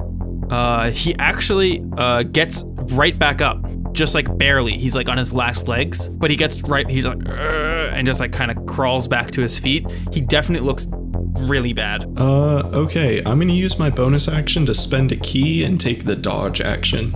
So basically what that means is anyone who attacks me has disadvantage, and I get a dex saving throw against it with advantage. Okay. So I'm basically almost impossible to hit. Are you attacking anything else, or? No, that was my bonus action, so I'm done. Orgoloth, what are you doing? I guess I'm just gonna attack because I really think we need to get rid of numbers. I'm gonna just attack the one that's really weak. Okay, roll to hit.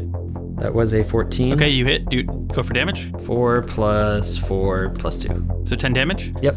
Okay, so he's knocked to his feet again, falls to the ground, and he stays down. One zombie has been eliminated. There's still 4 left. Okay. And I'm not gonna do any of my bonus action stuff or anything like that. Okay. It's now time for the zombies, and the zombie that attacked Orgoloth earlier is now gonna swing at Paelius, and he has disadvantage, you said? Yeah, he has disadvantage, and I get to make a dexterity saving throw with advantage. Okay. He misses.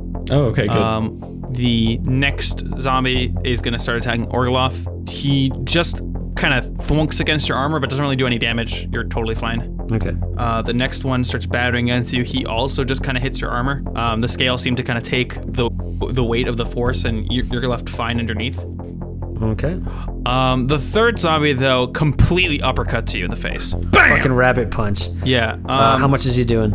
12 damage. Oh boy. All right. So I am at 15. Sorry, he nat 20'd. Oh yeah. Okay. I mean that's fair. He nat 20. That's a good hit. So Yeah. I'm at 15 health now. Yeah. Otherwise, he would not uppercut someone. Yeah, I feel like only a nat 20 would allow a zombie to discover uppercutting Yeah. to really use his legs, like those It's Hajime more like no Ippo so. sequences. It's not like the full. It's more like it's the same striking down swinging motion. The slam. Oh, he just did it back up. in reverse. He just pulled his weight into it. So he pulled back. I mean, and and he punched me with 2 fists, right? Yeah. So, So double the damage. yeah, I mean that sounds fair. Yeah. So now all the zombies have gone. Jimothy, it is now your turn. Okay. Wait, all the zombies are gone? No, they have made their turns. Oh, okay. Yes. All right. Let's see. This is kind of my wheelhouse, so There's 3 with full health and 1 that's like damaged, right? Yep. Okay. okay. Can't you turn undead? I can, but that's not really useful right now. Also, I can only use my divine or my channel divinity once a day. So Oh, you could have done it in the tavern just to make everyone leave. yeah, well, okay, so here's what I'm gonna do. Does any of them have like full health? Yeah. 3 Okay, of well, them. I'm going to cast Guiding Bolt. On which one? The middle one. What is guiding bolt? A flash of light streaks towards a creature of your choice within range. Make a ranged spell attack against the target. On a hit, the target takes 4d6 radiant damage. Okay, you're gonna cast a Nice. ranged spell attack from melee. You're gonna do that with disadvantage. Is there one that's not within melee distance of me? No, all 4 are. Well, Because you kind of ran up to us. oh yeah, you're right. Huh, I kind of forgot about that. Do you want to back up first? Use your movement to back up and then attack? Like I changed my mind. It would cause. It Oh, would 'cause cause three. disengage. I'm just gonna swing at one of. Thwack that boy. I'm gonna swing at the middle one with my flail. Okay, there's 4 of them. What do you mean by middle? Do you want to swing at the one that has already taken Yeah, damage? I'm gonna swing at the one that has already taken damage, and I actually just rolled a 20. So. Nice. Nat 20? Oh, cool. Okay, middle right, middle left. The one that has already taken a little bit of damage, so I'm just gonna swing at the injured one. Roll for damage. All right. Remember, you add a full die along with whatever you roll. Okay, well I rolled a 6, so that's and then plus strength, so that's 16 damage. He is down. Let me see if he gets back up. You're not gonna believe it. He gets smacked in the face, falls down, but then he just stands right back up. I see how this with works barely any now. health. It's a zombie effect. Can you roll a religion check from me or something? So I did roll. I did just roll another nat 20. Okay. I promise I'm not lying about it. No, I get you. You also have lucky, so you can always reroll. No, I can stuff. reroll the nat 1. That's Yeah, what I'm lucky saying is. like. Oh, it's- well, maybe you should have. No, I'm saying like you can in the future. Well, no, he didn't get the nat 1 earlier. But yeah, so you remember yeah. from your studies that the undead have this thing called undead fortitude. If their health gets reduced to 0 hit points, it makes a Constitution saving throw. On a success, the zombie drops to 1 hit point instead. Actually, wait, no, it was a crit, so he's not. He's down. He's just down. Oh, cool. Okay. Yep. And is that something that maybe like doing radiant damage might get past? Yep. Okay, so there's 3 more. Yeah. So Paelius, it's your turn. Okay, I'm gonna hit just whatever one's closest to me. I think that's the one that isn't like at 1 health, but The one is still hurt? There's 3 of them that have not been hurt at all yet. The other 2 that were injured both were killed. Oh, okay. Well, then I'll just swing at the closest one to me with my staff again. Okay, roll the hit. 17. 4 plus 3, 7 damage. But yeah, he's doing all right. He's still standing. Okay. What are you doing? I'll take my bonus action to go ahead and try and punch him. Okay, punch him in the face. Punch him in his stupid face. 11. Yep, you hit. Okay. Roll for damage. 6 damage. Okay. Yeah, he's getting close to dying right about now. So you're getting there with him. I'm gonna spend 1 key to do Flurry of Blows and hit him again.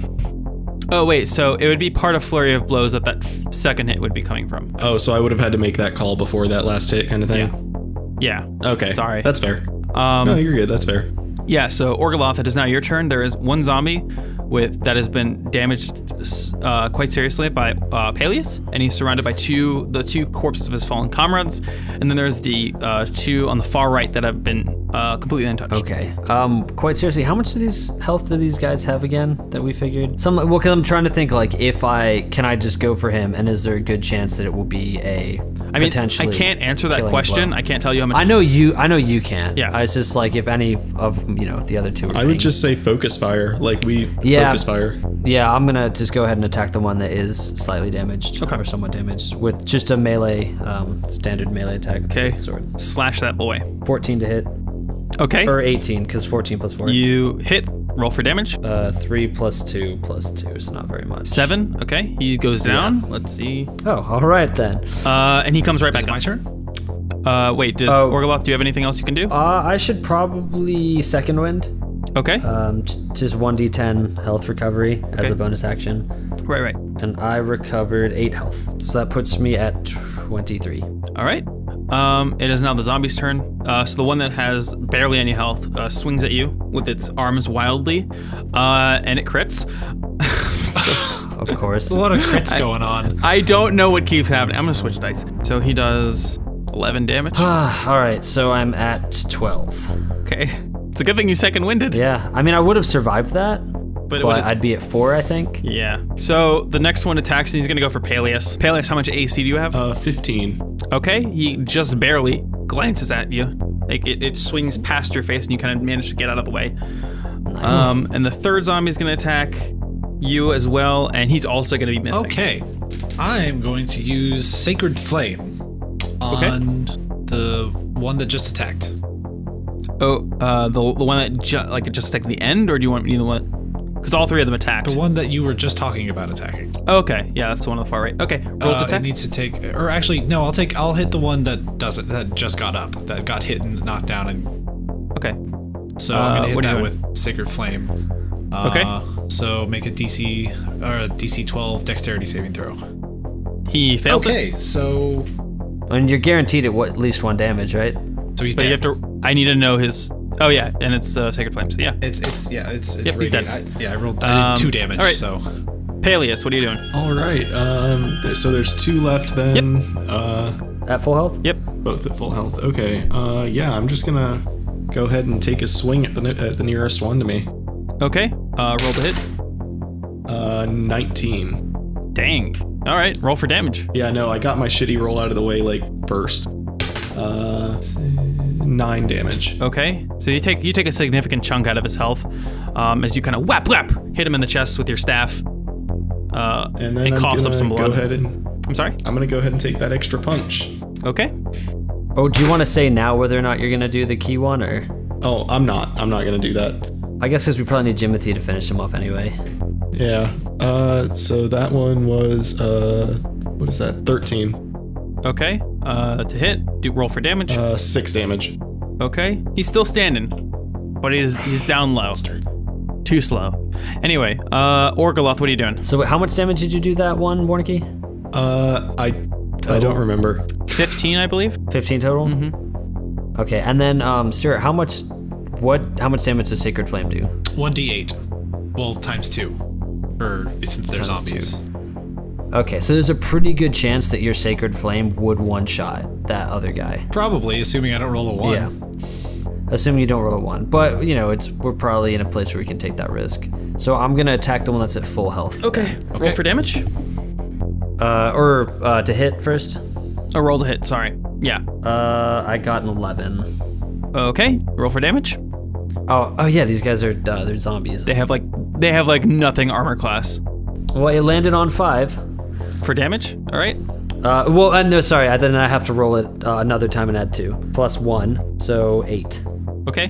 So you do 8 damage. All right. Yep. You hit him, but he seems pretty okay still. Yeah, then the fresh one. Yeah. So now they're gonna attack. Wait, are you doing anything else for your bonus action? Or actually, yeah, I want to goading attack this guy too, just in case. I add the superiority die to the attack's damage, and the target must make a wisdom saving throw on 12. So the extra damage for that is gonna be 5. Oh, he makes the throw. Okay, well, he still takes the 5 extra damage. He just is not goaded. Okay. So what happens if he fails it? I'm just curious. If he fails it, then he gets disadvantage on an attack on anyone but me. Oh, okay. All right. Yeah. It's a soft taunt, basically. Gotcha. All right. So now it is the zombie's turn. The first one that's close to the brink is gonna swipe at Paelius, and he's hitting.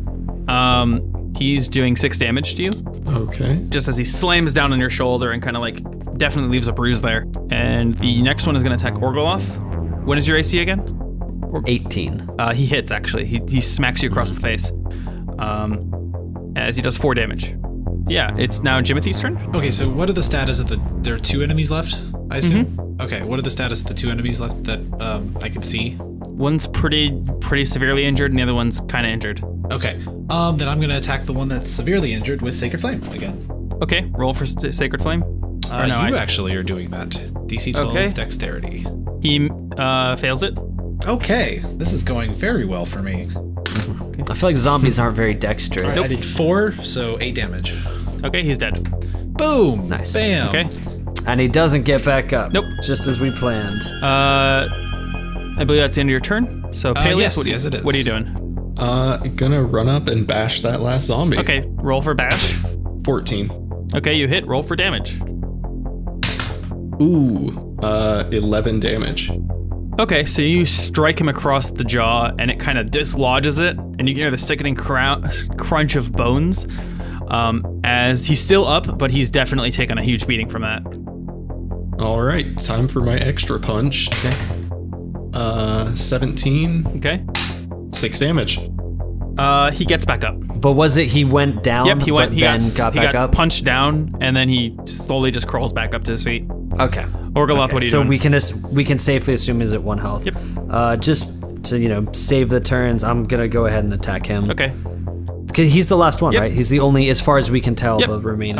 Roll for damage, or roll to attack. 18. Okay, roll for damage. 10. Okay. He goes down and he gets back up. He really did well. on Fuck it. this guy. Action surge. Okay. I'm gonna attack him again. Roll to attack. This time was a 12 plus 4, so 16. Okay, roll to hit. Well, 5 damage, but it doesn't really matter as long as it's at least 1, I think. Or maybe it does. So he gets back up. Okay. He now has no arms. So the first time, dang, cut off an arm, falls to his feet, gets back up. Dang, cuts off an arm, gets back Bite up. your legs off. Orgoloth looks into the night sky and just like, ah! He's He like, just yells. I can't do this.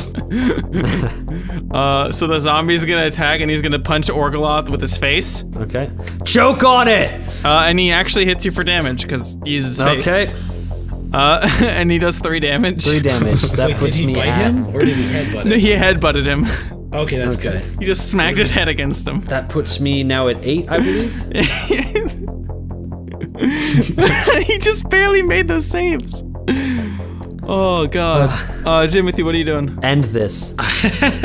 Well, I'm gonna cast Sacred Flame. Wait, I'm sorry. against- Is Sacred Flame a ranged attack? Does disadvantage count on spell range Yep. as opposed to range attacks? Well, like, so okay. it doesn't. So, flame-like radiance descends on a creature that you can see within range. The target must succeed on a dexterity saving throw or take 1d8 radiant damage. The target gains. Yeah, because so he's not shooting out a fireball. It's Yeah. coming from the sky. it's not like a magical ranged attack. Okay, I was just checking to make sure. That being said, it does have 60-foot range. Yeah, I know that. But the so It's 12 dexterity saving throw. he makes it. Dang. Ah. Well, that doesn't do anything then. Okay. Orgoloth screens again and beats his chest. Paelius, what are you doing? All right, I'm gonna kill him. I'm killing him. Roll to attack. 8. You miss. Okay, but I'm gonna go ahead and use flurry of blows. Okay, roll to attack twice. I don't have to. All right, so this first punch is coming in with an 18. Okay, you hit. Roll for damage. 7 damage. This is 7 damage. Okay. And he stays down. As you punch him and he thank God. explodes in a flurry of guts. I'm gonna use my Hooray. extra punch to punch his corpse. Or the guts of his 20. corpse. Okay. Hit him, and I do 5 damage to his corpse. I had the punch ready. I gotta let it out. Paelius, your hands are covered in the blood of the dead. As Sensing a theme. as in the gore, you see what looks to be a small bag of coins.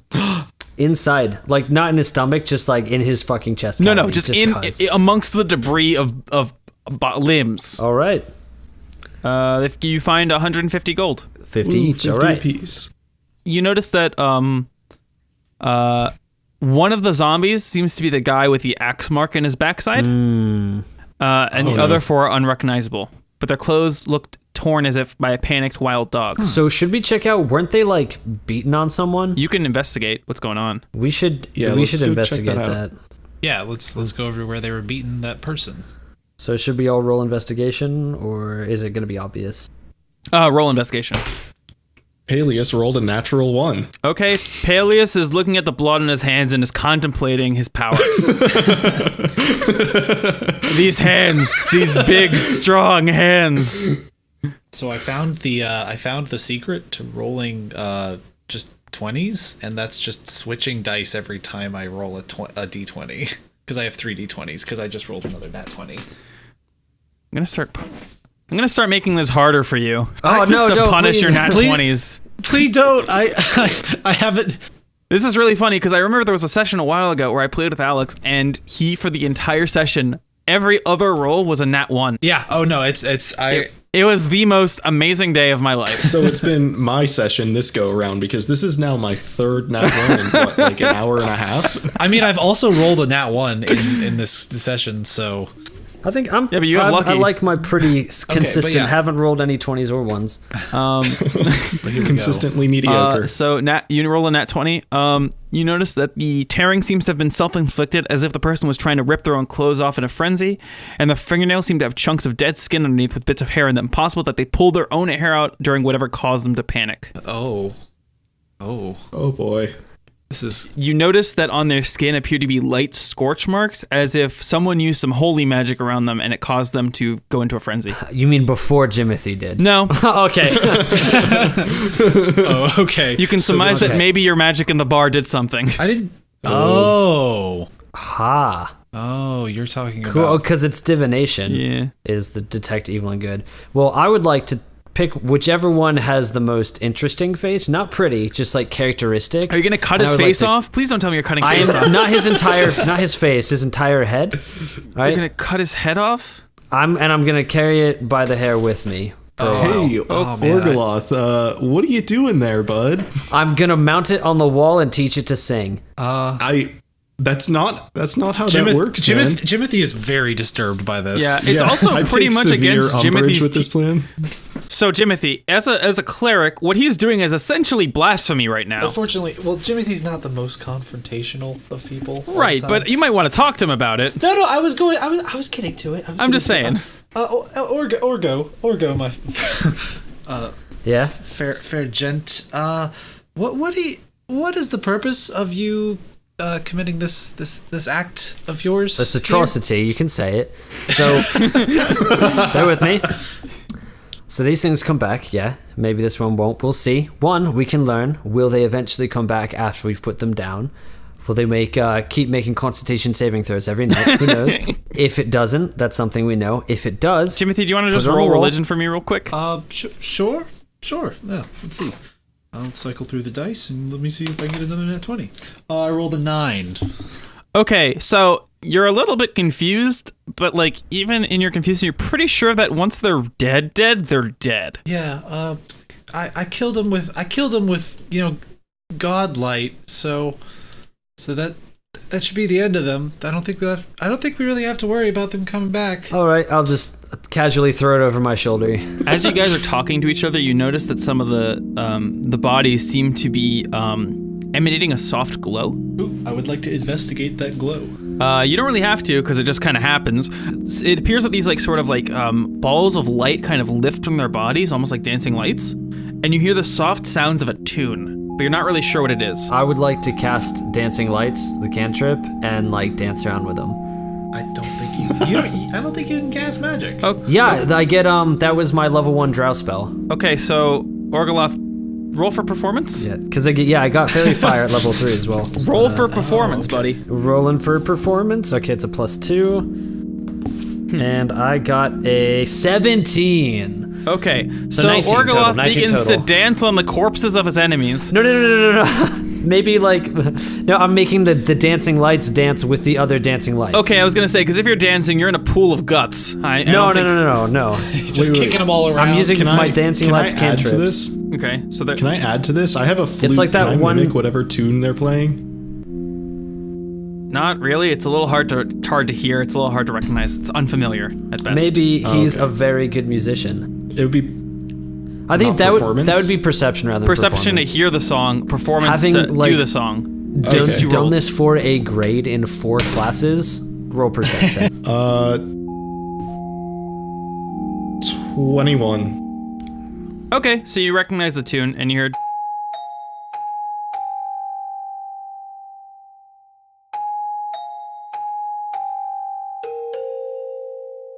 Can I play it back at them with my flute? Roll performance. 11. Okay, yeah, you managed to play it.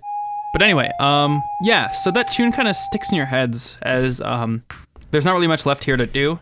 So you guys can just kind of make your way back to your room in the inn if you'd like, I would like to sleep so I can get all my actions back. and also not be dead anymore. And also not be, especially that one. Yeah. Because long rest, you Yeah. get full health, right? You'd be doing a half rest because you took you did a short rest. You woke up, and now there's only enough time for another short. Yeah, it's like 3 in the morning, right? Yeah. Well, I mean, if we sleep till 7, we're elves. Yeah, we're elves. We only need true. 4 hours. Long rest is 4 hours. Right. You're right. Jimothy needs 8, but I mean, eh. Yay! Jimothy's gonna be sleepy. He's gonna be real sleepy after he gets done with this. Given I only need a short rest to get all my abilities back, actually, it's just or I think the superiority die are long rest. So you guys go back to your room, and you all take a rest. How long's the rest? It's a short rest. So for you guys, it'll be a full rest. So you get your health back. Okay. Jimothy didn't take any damage, so it doesn't really affect him either way. Except for spell slots, are they short or long rest for those? It's long long rest rest for those. rest, so Yeah. I Okay. don't have. But I have so far only used 1 spell slot. Except Or for thunder. You're right. I did. No, you're right. Actually, I used Thunderwave and Detect Evil. So that's 2 spell So- slots. Yeah, so I have 2 level 1 spell slots left. Oh, and also it turns out superiority dice come back after a short rest. Yep. So So while you guys are asleep, you're gonna have strange dreams, and you're going to be in some of your dreams. You're gonna be seeing the man without whose face you can't see, the man with golden hands. You're gonna hear children laughing. You're gonna see the fields of corn, and you're gonna hear this song. All time rolls forward. The earth will rot in kind. Let all that ends begin again, and all that ends begin to rise again. In golden fields, the children play, and with their prayers they'll surely find their worries calmed, their fears astrayed, and all restored by my rhyme.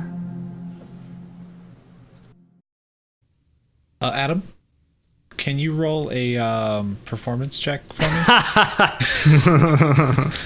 Yeah, I got a 13, but I have a plus 10 to performance at 23. But yeah, so you wake up after hearing that in your sleep. The next morning, you wake into the sounds of a bustling town. Underneath, you hear the inn's bar is being used as sort of a makeshift diner. The warm aroma of coffee and tea fill the air. Wonderful. So you guys wake up. What are you doing? We can get some coffee. Real quick, I want to peek outside the window and see if those zombie bodies are still there. You peek out the window and nothing's there. No, there's not nothing there. There's a crap ton of people out there.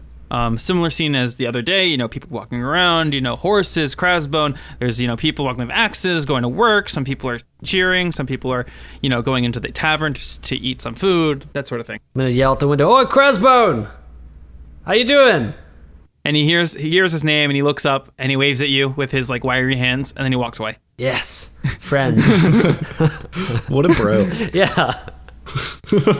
Orgoloth is All happy right. that he's made his new friend. So, being that I now know how to play their song, how do you guys feel about me just going down there playing that song and seeing if anybody reacts? Reactions. Oh man, yeah. that sounds like a great way to get lynched by the town. Oh, yeah, it does. Let's do it. Yeah. Okay, so what are you doing?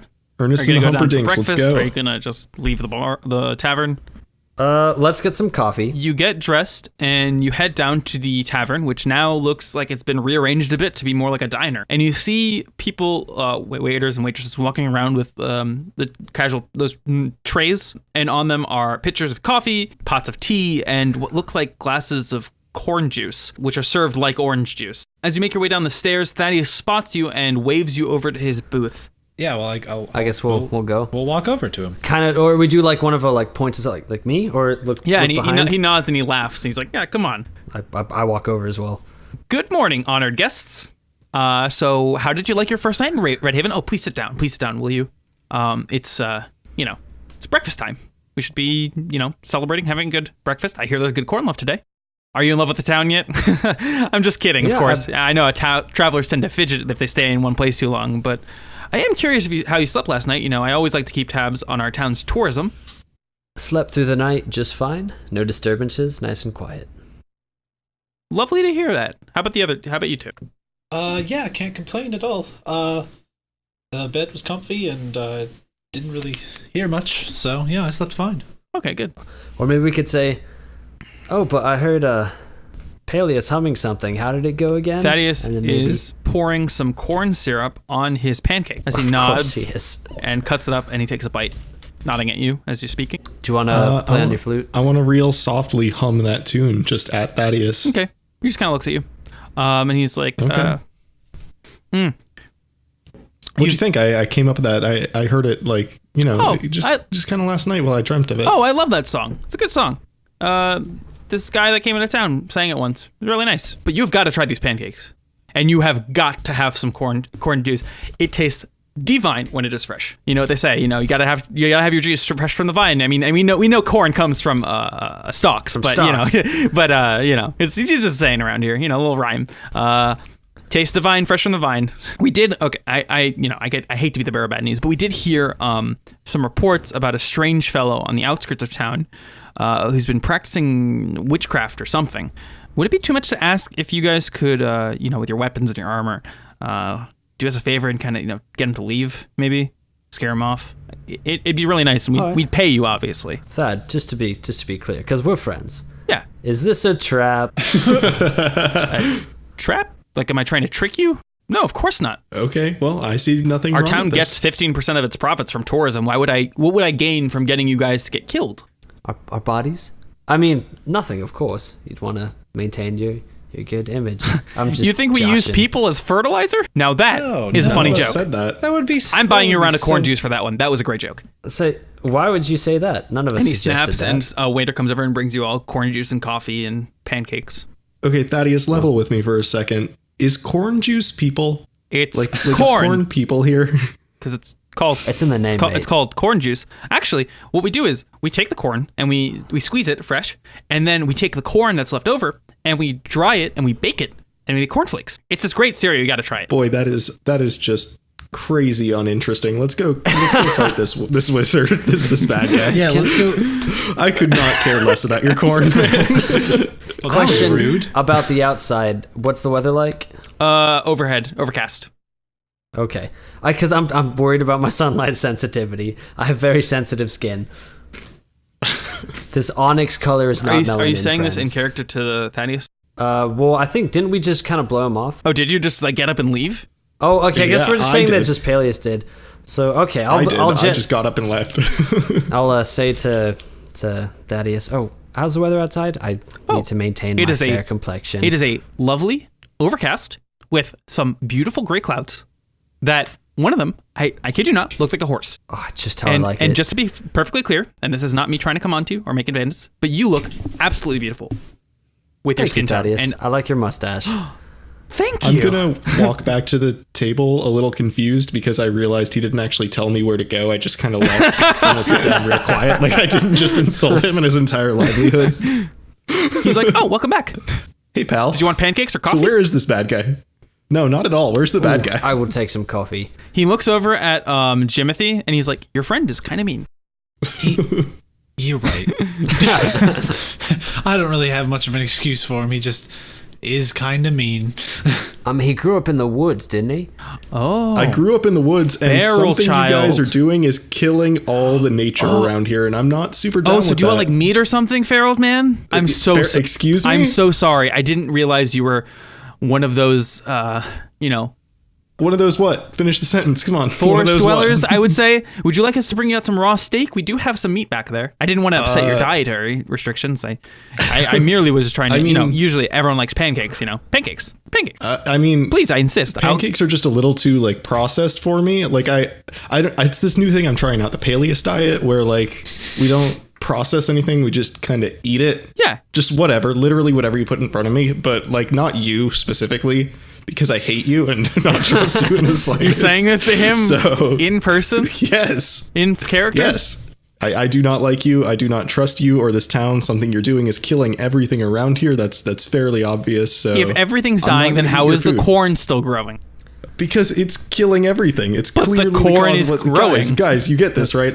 See, he kind of looks at you with that sort of like laughing, sort of like, his weird circular logic sort of argument that you can't seem to get him out of. Has Orgoloth gotten his coffee? Yeah. Okay. I mentioned earlier, coffee was brought out along my with bad. corn juice and everything else. Oh yeah, true. All right, where's this scary fellow that you need us to go punch to death? I would prefer if you didn't kill him. That's very mean. That doesn't really Fair. fit our track I record. probably wasn't going to kill him anyway, but fair.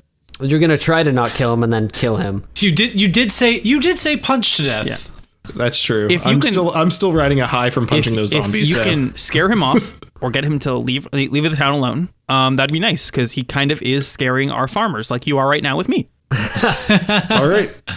You know what? Fair. Let's where is he? For the He is in this small hut he's created near the cornfield. That's why I said Okay. he was scaring the farmers at the cornfields. All right, well, let's go. Let's go then. Let's go punch a dude. I'm gonna stand up, pat him on the shoulder, say that is one damn fine cup of coffee. And he waves as you guys leave. I'm so as I'm leaving, I just say like I'm so sorry for my friends. He's like, it's all right, Like I said, travelers sometimes don't really like our sort of smaller town folks. But I hope you enjoy your stay, and thank you so much for helping us out. Well, And you have a wonderful day, and I love your hair. thank you. You're welcome. I'm very fond of it. Now, So, as we're walking over to this cornfield, I just want to take a moment to talk to my compatriots here. I was trying real hard to get a rise out of that guy, and there was just nothing, no give. I don't like how everyone's all smiley and happy and cheery in this town when I was basically just shitting all over their entire livelihood. Like, you guys Yeah. noticed that, right? No, I'm with you. Okay, just as long as we're all on the same page here. I don't know. I think he sounds pretty pleasant. And we both just like beam, look at Jimothy with like looks Who's looking up with you with so we're just just looking like straight down. and I got a nice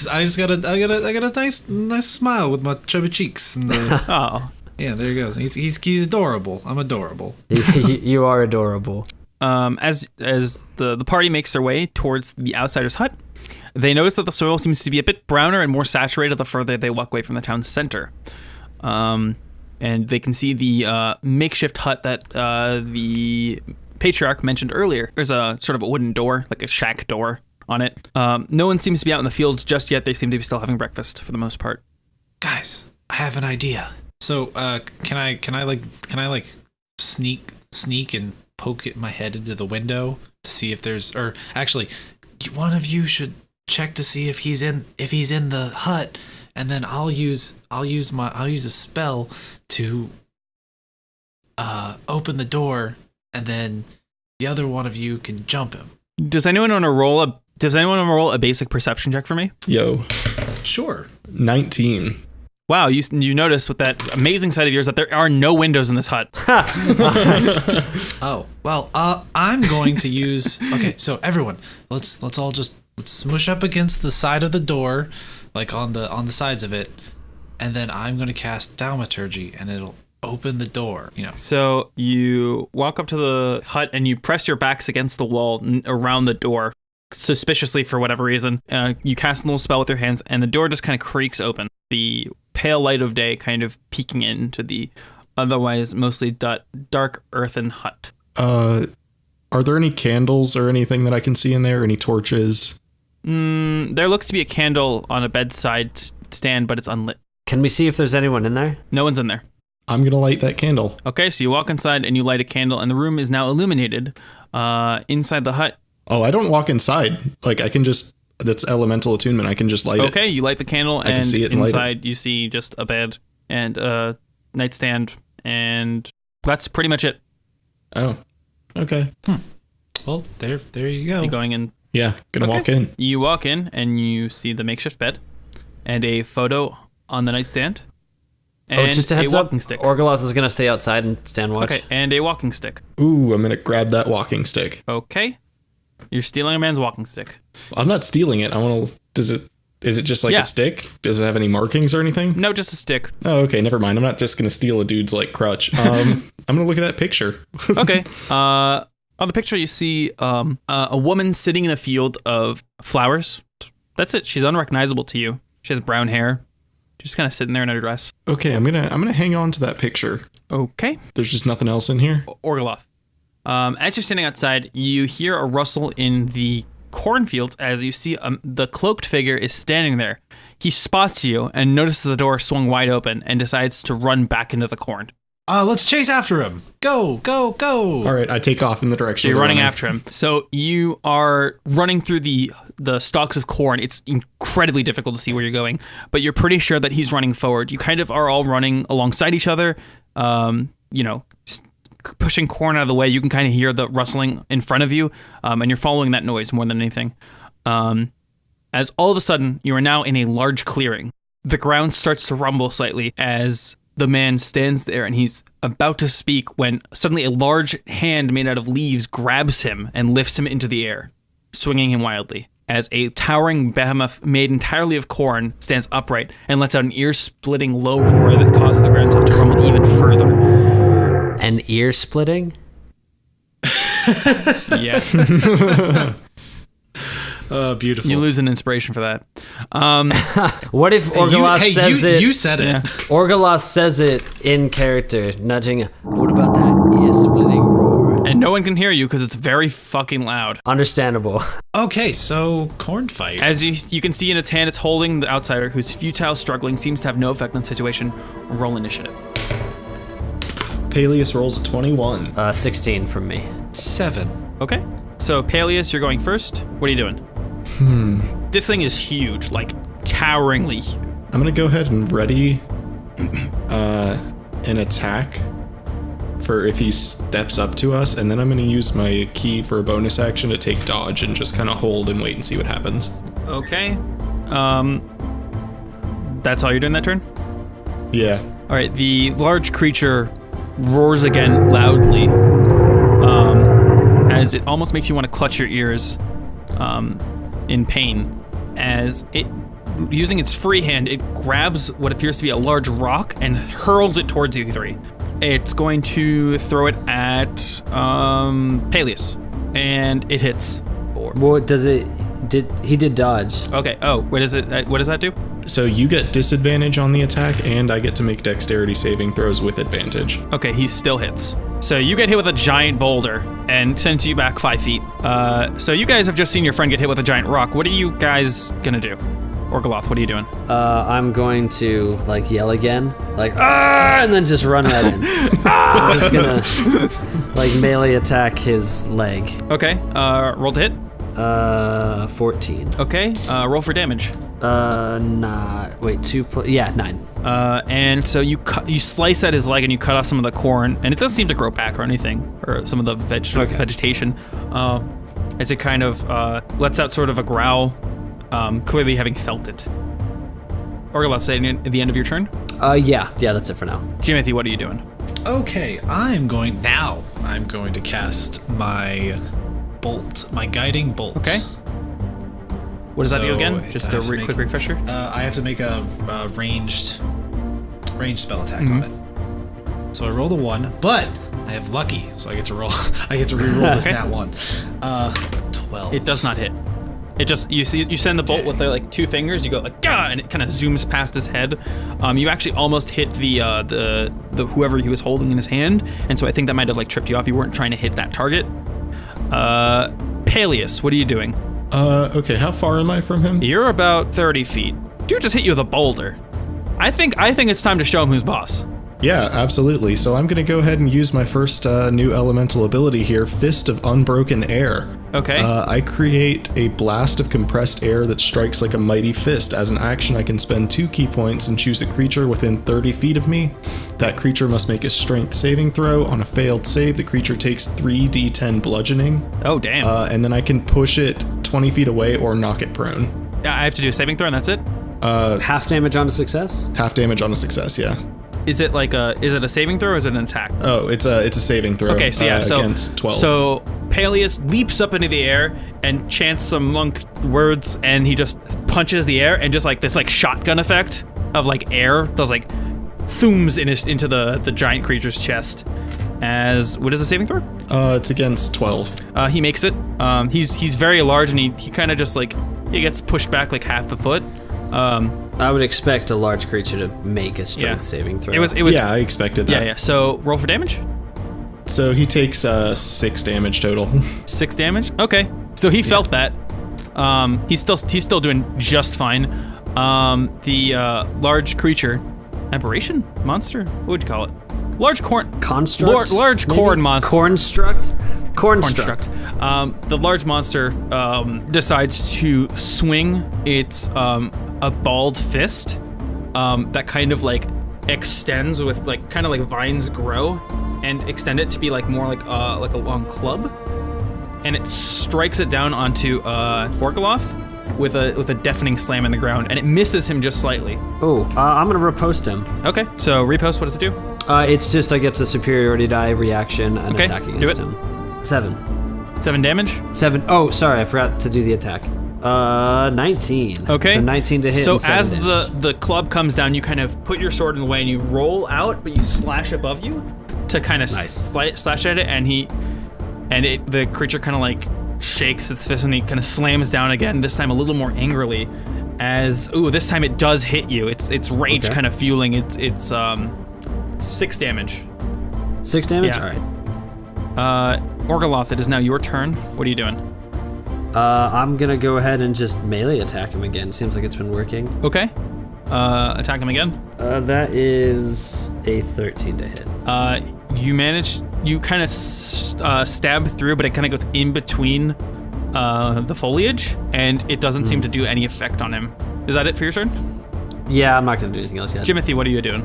I am going to I'm going to cast another guiding bolt, I guess. Speaking a quick chant, you decide to throw 2 fingers forward to cast guiding bolt on this creature. Okay, so I got a 14 plus 4, 18. Okay, so you hit. All right, so that's 4d6. Okay. Okay, so I got a 5, 2, and a 3. It's 10, and then 6. So 16 damage, 16 radiant damage. And also And the next attack roll made against this target before the end of your turn has advantage. Okay. Nice. So it kind of gets hit with this sort of like explosion of energy. It kind of chars bits of it. Paelius, what are you doing? I guess I'll just, You have advantage on your next attack against him because of Guiding Bolt. yeah. So I'm just gonna run up there and smack him with my staff, I guess. Okay, thwack that boy. All right. 8 plus 5, 13. Okay, 13 to hit. Roll with advantage. Oh, okay. So 17 on the next one. Okay, you'd managed to hit because you're about to strike, but then you realize that you find a much better place to hit him, and you just kind of slam into like the side of the knee. The staff long enough to actually be able to hit up there. This creature is very large. And roll for damage. 10 damage. Awesome. So you do a sizable amount of damage, and he kind of like his knee kind of bucks inward before straightening back out, and it roars at you. Paelius, are you gonna attack again? Yeah, I'm gonna try and smack that bucked knee. Are you gonna use regular attack, or are you gonna use flurry of blows? I have no more key, so I'm just gonna You use a spent regular all your attack. key on that one. I only have 3 right now. I was okay. expecting that punch to do more. Roll for roll for damage. Or roll for hit. 8. To hit, you miss. It is now the monstrosity's turn, and it is gonna keep beating down on Orgoloth. Actually, no, wait. It's gonna throw a boulder at Jimothy. So just like it picks up another rock from the field and kind of just throws it down past your guys' heads with like sort of a gust causing force, as it does 11 damage to Jimothy. So, Yikes. mechanics question real quick. Don't we get an attack of opportunity because he just made a ranged attack like next to us? He is a giant, so no. Nope. It would affect if you were the same size. But Okay. because he's giant, those sort of advantage things don't really affect him. Kind of the perks of being huge. Yeah, no, but good question though. Like actually, yeah. So Yeah, that's a fair- bigger opponents are scary in D&D, partially because advantage and disadvantage things don't affect them as much. They do get those things. So they have an inherent natural advantage by being just huge in comparison to you guys. Orgoloth, what are you doing? I would like to melee attack that same bucked knee. Okay. I'm just gonna assume it's his left leg or whatever. Yep. And then I'm also going to, if it hits, I'm gonna goading attack it. Okay, so roll to hit. To hit was a 16 plus 4, so 20 with modifiers. Okay, so you definitely hit. So you're just gonna, gah, and you slash across his leg, and you cause this huge gas across his calf or his shin bone, or whatever his shin bone would be on this thing. It's kind of hard to made tell. of, yeah. And roll for damage. 6, nice, plus 4, plus 2, and then plus my superiority die, plus 5. So 17 total damage and goading. Okay, so he has to attack you next turn. Oh wait, he does, sorry, he has to make the a wisdom saving throw, my bad. Okay. Against 12. He fails it. Okay, cool. So he gets, he doesn't necessarily have to attack me, but if he But if he attacks does, it someone else, gets he gets disadvantage. Gotcha. Yeah. Until the end of my next turn. Okay. So Jimothy, it is now your turn. What are you doing? As you manage to crawl on top of this boulder or around it. I guess I'll just run up to it and attack it. Okay. At the shins. I'm gonna bash it in How its far can you shins. run? 25 feet. How far away from am I? I'll say you make it. Yeah. Okay. Yeah. All right. Okay, so yeah, I'm gonna swing at him with my flail. Okay. Flail him. 3 plus 4 or 7. So you hit one of. So I don't- You wait. How much? How much? To hit? 7. So you swing at the ground in front of him and you scream and shout, and he kind of looks at you as he decides to, in response, slam the man in his hands into the ground and then pick him back up. Hooray! No, it didn't attack us, right? So, Yeah, well, that was this turn. Paelius, what are you doing? I'm just gonna take a swing with that staff again. Okay, smack him. 13. It doesn't hit. I'm sorry. Okay. Well, gonna try for that punch. No, that definitely doesn't hit. 12. So it is now the monstrosity's turn, and it is has now been kind of goaded into attacking Orgoloth. So he is going to slam down into him twice with his club-like arm appendage. Okay. First time misses, and then the second time hits. All right, how much? 5 damage. No, 7 damage. 5 damage. 7. 7 yeah. damage, all right. I think I'm at 19? Okay. Yeah, I'm at 19. Orgoloth, it is now your turn. Okay, I am going to I'll start just melee attacking him. Okay. Again. And as you kind of charge up to swing at him, he lets out another mighty roar. I roar back. Ah! Clearly upset that you have not gone down yet. And it seems like he's getting restless and wants to start hurting the man in his hands. All right. I mean, because I did have the thought, like, oh, let's see if we can like jump up, but he's way too tall to like jump and cut that arm off. He's like right? he's like probably He's like 40 feet tall. Yeah. Like huge. yeah, Okay. massive. Probably closer to like 20. Okay, but regardless, I wouldn't be able to No. like reach the arm that he has. No. Yeah. You Okay. can't even reach well, his torso. I'm gonna try and like hack off that leg, like really go for it. Okay, roll attack. Attack roll gives me, what's that? 16 plus 4. Okay, roll damage. 10. Okay, so he takes 10 damage as you hack off a chunk of his leg. All right, I would like to second wind. Okay, 8. awesome. Jimothy, it is your turn. What are you doing? I'm gonna hack at the same leg that he was hacking at. Second time's the charm. Yeah, woo! Hit him. Rolling the thing. Hit him good. I'm gonna use. Well, Jimothy. it's 3. It's actually a 7. But Jimothy. you know. I trusted you. I do a lot of damage again. I kill him. Yeah. Kill him with one Paelius, hit. what are you doing? I'm gonna keep swinging at that one leg we all keep smacking. Okay. 24. Oh, nice. Wait, what is it, Nat? That'd be 19, right? Because you get plus 5s.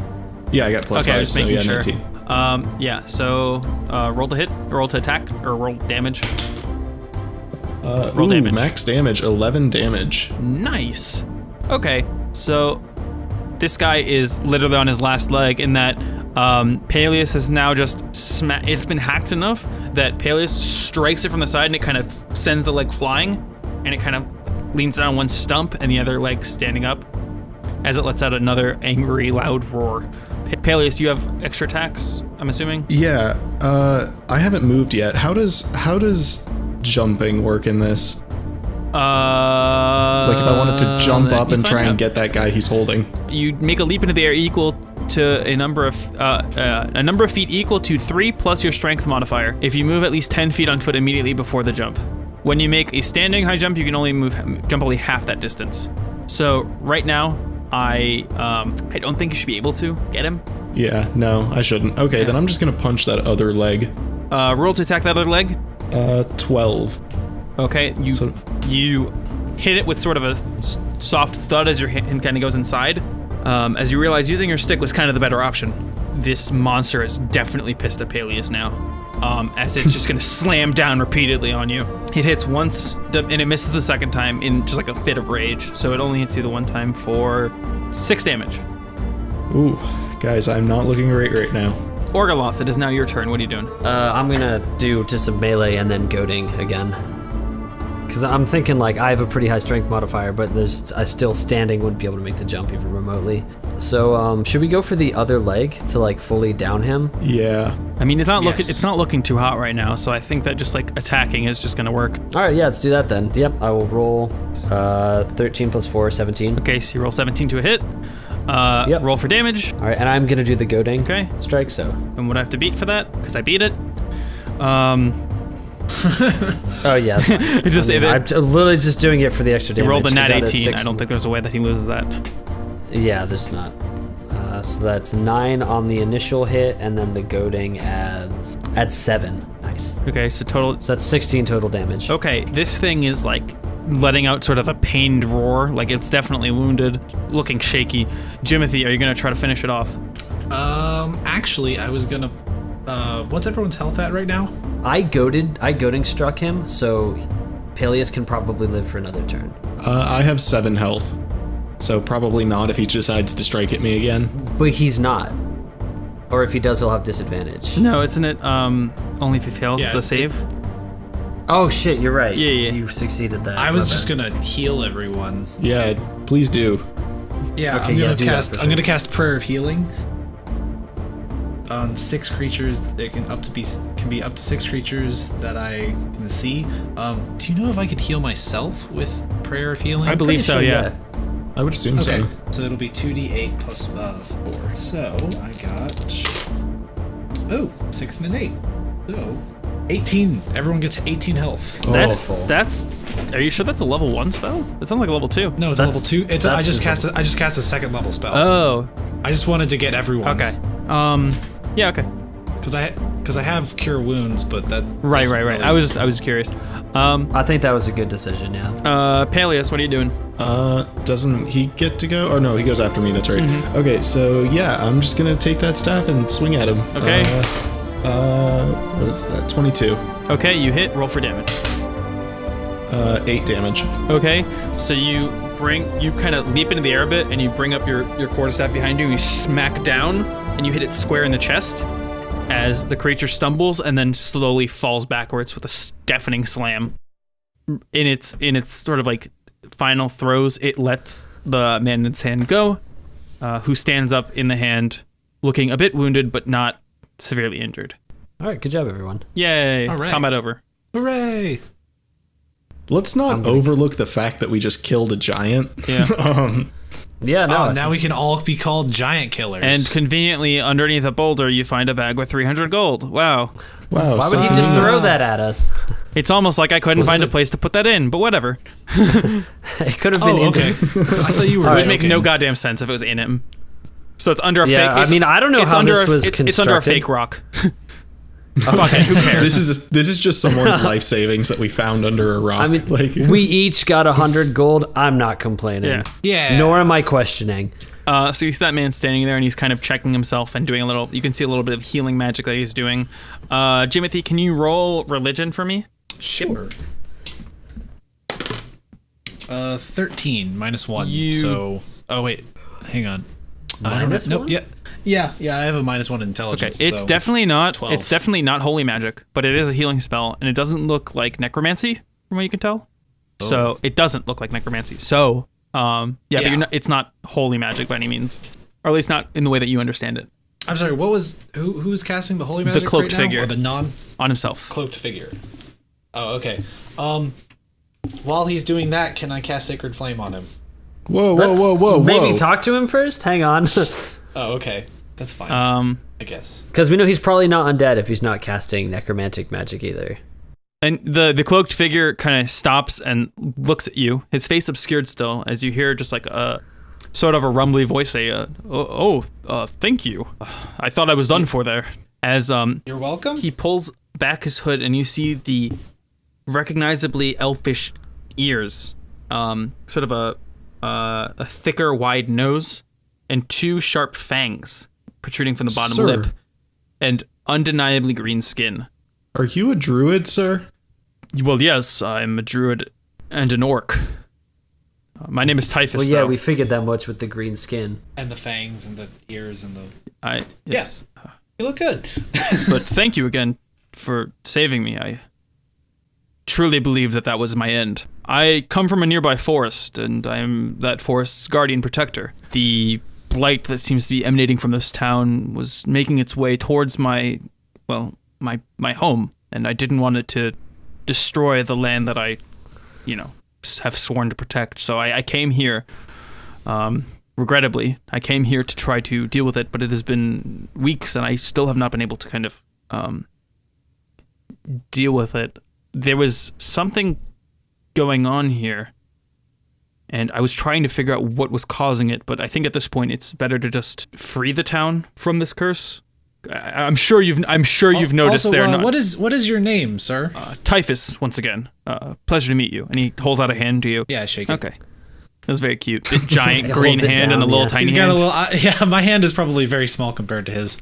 I came to this town, and I'm sure you've also noticed this. When you first walk in, everything seems fine and normal, but people are strange, and the air smells rotted. It hurts my heart to see nature corrupted like this. We get along with Paelius then. Oh yeah, absolutely. I'm 100% with you. I spent probably, 5 minutes trying to get a rise out of some dude in there, telling him his corn was terrible and killing everything, and he was just like, no. Oh, the corn's fine. It's not the corn that's the issue. It's the ground. Oh, so now you're just a dick. So it's not the corn. It's okay. the ground itself. Like here, and he kind of motions to you, and he kind of pulls motions you to come towards, and he kind of pats the ground, like wipes down to get all the debris out of the way, and he's like, "Here, put your hands and your head against the ground." And he like lays I do that. He lays his head on the ground, and he pulls it, and you can kind of feel sort of this pulsing, sort of like emanating energy, and it doesn't feel comforting. It feels wrong. It feels not of this world. And something you notice is that song. That same song you heard in your dreams. Softly echoing from beneath the surface. And he says, "Now, the three of you look like you all seem to have some sort of understanding of the arcane. You know, by myself, I'm just an ordinary druid, but with your help, I think I could probably end whatever is causing this sort of disease, both from spreading and keeping these people from, you know, being free. Their souls are trapped here on the mortal plane, and they definitely don't need to be." Yeah, Paelius doesn't trust anyone really, but like A druid is like... He's a druid. I like borderline hero worship him and his people, so like I'm down. I'm down with whatever he says. He says, "We must be quick. The longer we wait to do this, the worse it can only get. Do you know where the source of the blight might be? Is there a location that seemed more tainted than others? Or It all seemed to be emanating from the town. Like the town was okay. Right. Redhaven, I believe. Then it must just be the completely town untouched. center. Wait, did you see, this is going to sound strange, have you seen any record or heard anything about someone surrounded by others? Oh, it's that picture we saw in the museum, wasn't it? You saw a picture. Can you please take me there? Yes. Okay. So quietly, or rather sneakily, you lead him into town, and thankfully most of the people seem to be either in the tavern or away or in the shops. They don't seem to notice this hooded figure too much. He doesn't really stand out. By himself, sure, but amongst the crowd, he seems to kind of blend in. As you make your way towards the museum, and he walks in, and he's like, "What kind of place is this?" It's a museum. Anyway, where's this picture you spoke of? And he walks up, and he kind of looks at it, and he's like, he kind of covers his mouth, and he's like, "Oh God, what sort of monster would use children as a catalyst?" So he basically explains, Jimothy, can you roll religion for me? Yeah, sure. 15. So he kind of is able to explain to you, at least. The idea is that basically what this guy was doing is that he, through his song telling and his singing and his incantations, he was using these children in that circle to act as a catalyst for his necromantic energies in order to make it so it could affect the entire town. So what you're watching is not a man telling children's stories, or it might look on the surface to be that, but he's actually casting a spell. Oh. And so the man takes the picture from the wall, just picks it up, and he brings it with him outside in a rush. And he looks around, and he kind of notices a well that was in the background of the picture is also in the center of the town. And he kind of positions himself, and he kind of motions for you to come over. He starts to draw symbols on the ground in a large circle. Jimothy, you recognize this as a spell called Soul's Redemption, which is a very, very powerful but very difficult to perform spell. And some townspeople seem to be looking from windows and seem to be, curious as to the scene that's going on, as this man starts to mutter softly and motions for you to come closer to be part of the spell.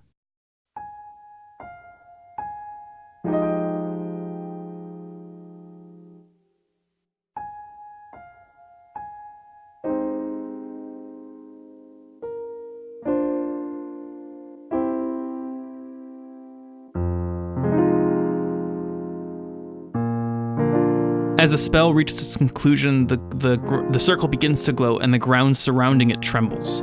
Suddenly, a sweeping greenery of grass and flora bursts from the circle center, spreading over the cracked and dull earth, which turns to a full, lively, fertilized color before being covered. From the windows and from the fields themselves, you can see those dancing lights that you saw earlier, but this time, instead of being that sort of paler color, they're a full, bright, bright blue as they rise into the ether. Can someone roll perception for me? I got an 8. I got a 19. If you look up at the window where the people were staring at you, and from the windows, you notice that the people there are not standing there anymore. And with a brief bit of investigation, you walk around town, you find that everyone and their belongings have turned to dust. And Typhus comes with you, and on your way back to where you perform the ritual, you see a small music box sitting in the center of the circle, surrounded by Flora and sitting there by itself. So, Typhus, what's up with the music box there? I don't know. Never seen it before, honestly. I go to pick it up. Okay, you pick it up. Jimothy picks it up. Okay, it's a small music box. Do you want to open it? Yes, I'm gonna open it and then. So you open it, and it automatically plays the same song. As Typhus looks at you and says, "You can keep that if you want. I think my time here is done, and I'm going to go back to my forest, but I wish you the safest of travels. You really did help me here today. And you saved everyone in this town from the damnation that they were cursed to. I'm sure that despite the smiles on their faces, they were in grave pain." And he puts up his cloak and he walks away. Typhus, hang on. Do you have any idea why someone would do this? Like, what was to be gained here? He stops and he looks at you and he kind of rubs his chin and he says, "If someone was looking to build an army of the undead, then this would be the best way to do it. I've heard tales of a man with a golden hand and a wizard who rules death itself. I've never met them, but I've seen their curse spread over the land, and it's been around for a long time. And I think today we did strike the first blow that we need to keep this place from falling into ruin. If you ever come to my woods, I will definitely speak to you again, or I might see you again on the travels. I feel that after doing what we've done here, that maybe I should also be going out and helping deal with this blight." And he puts up his cloak and he walks away. After a bit of searching around a bit more, the three of you return to your cart, which once again kind of bucks and whinnies as it makes its way down again the winding road, past the small hamlet, and into the fields of green that you helped create, onto your next adventure.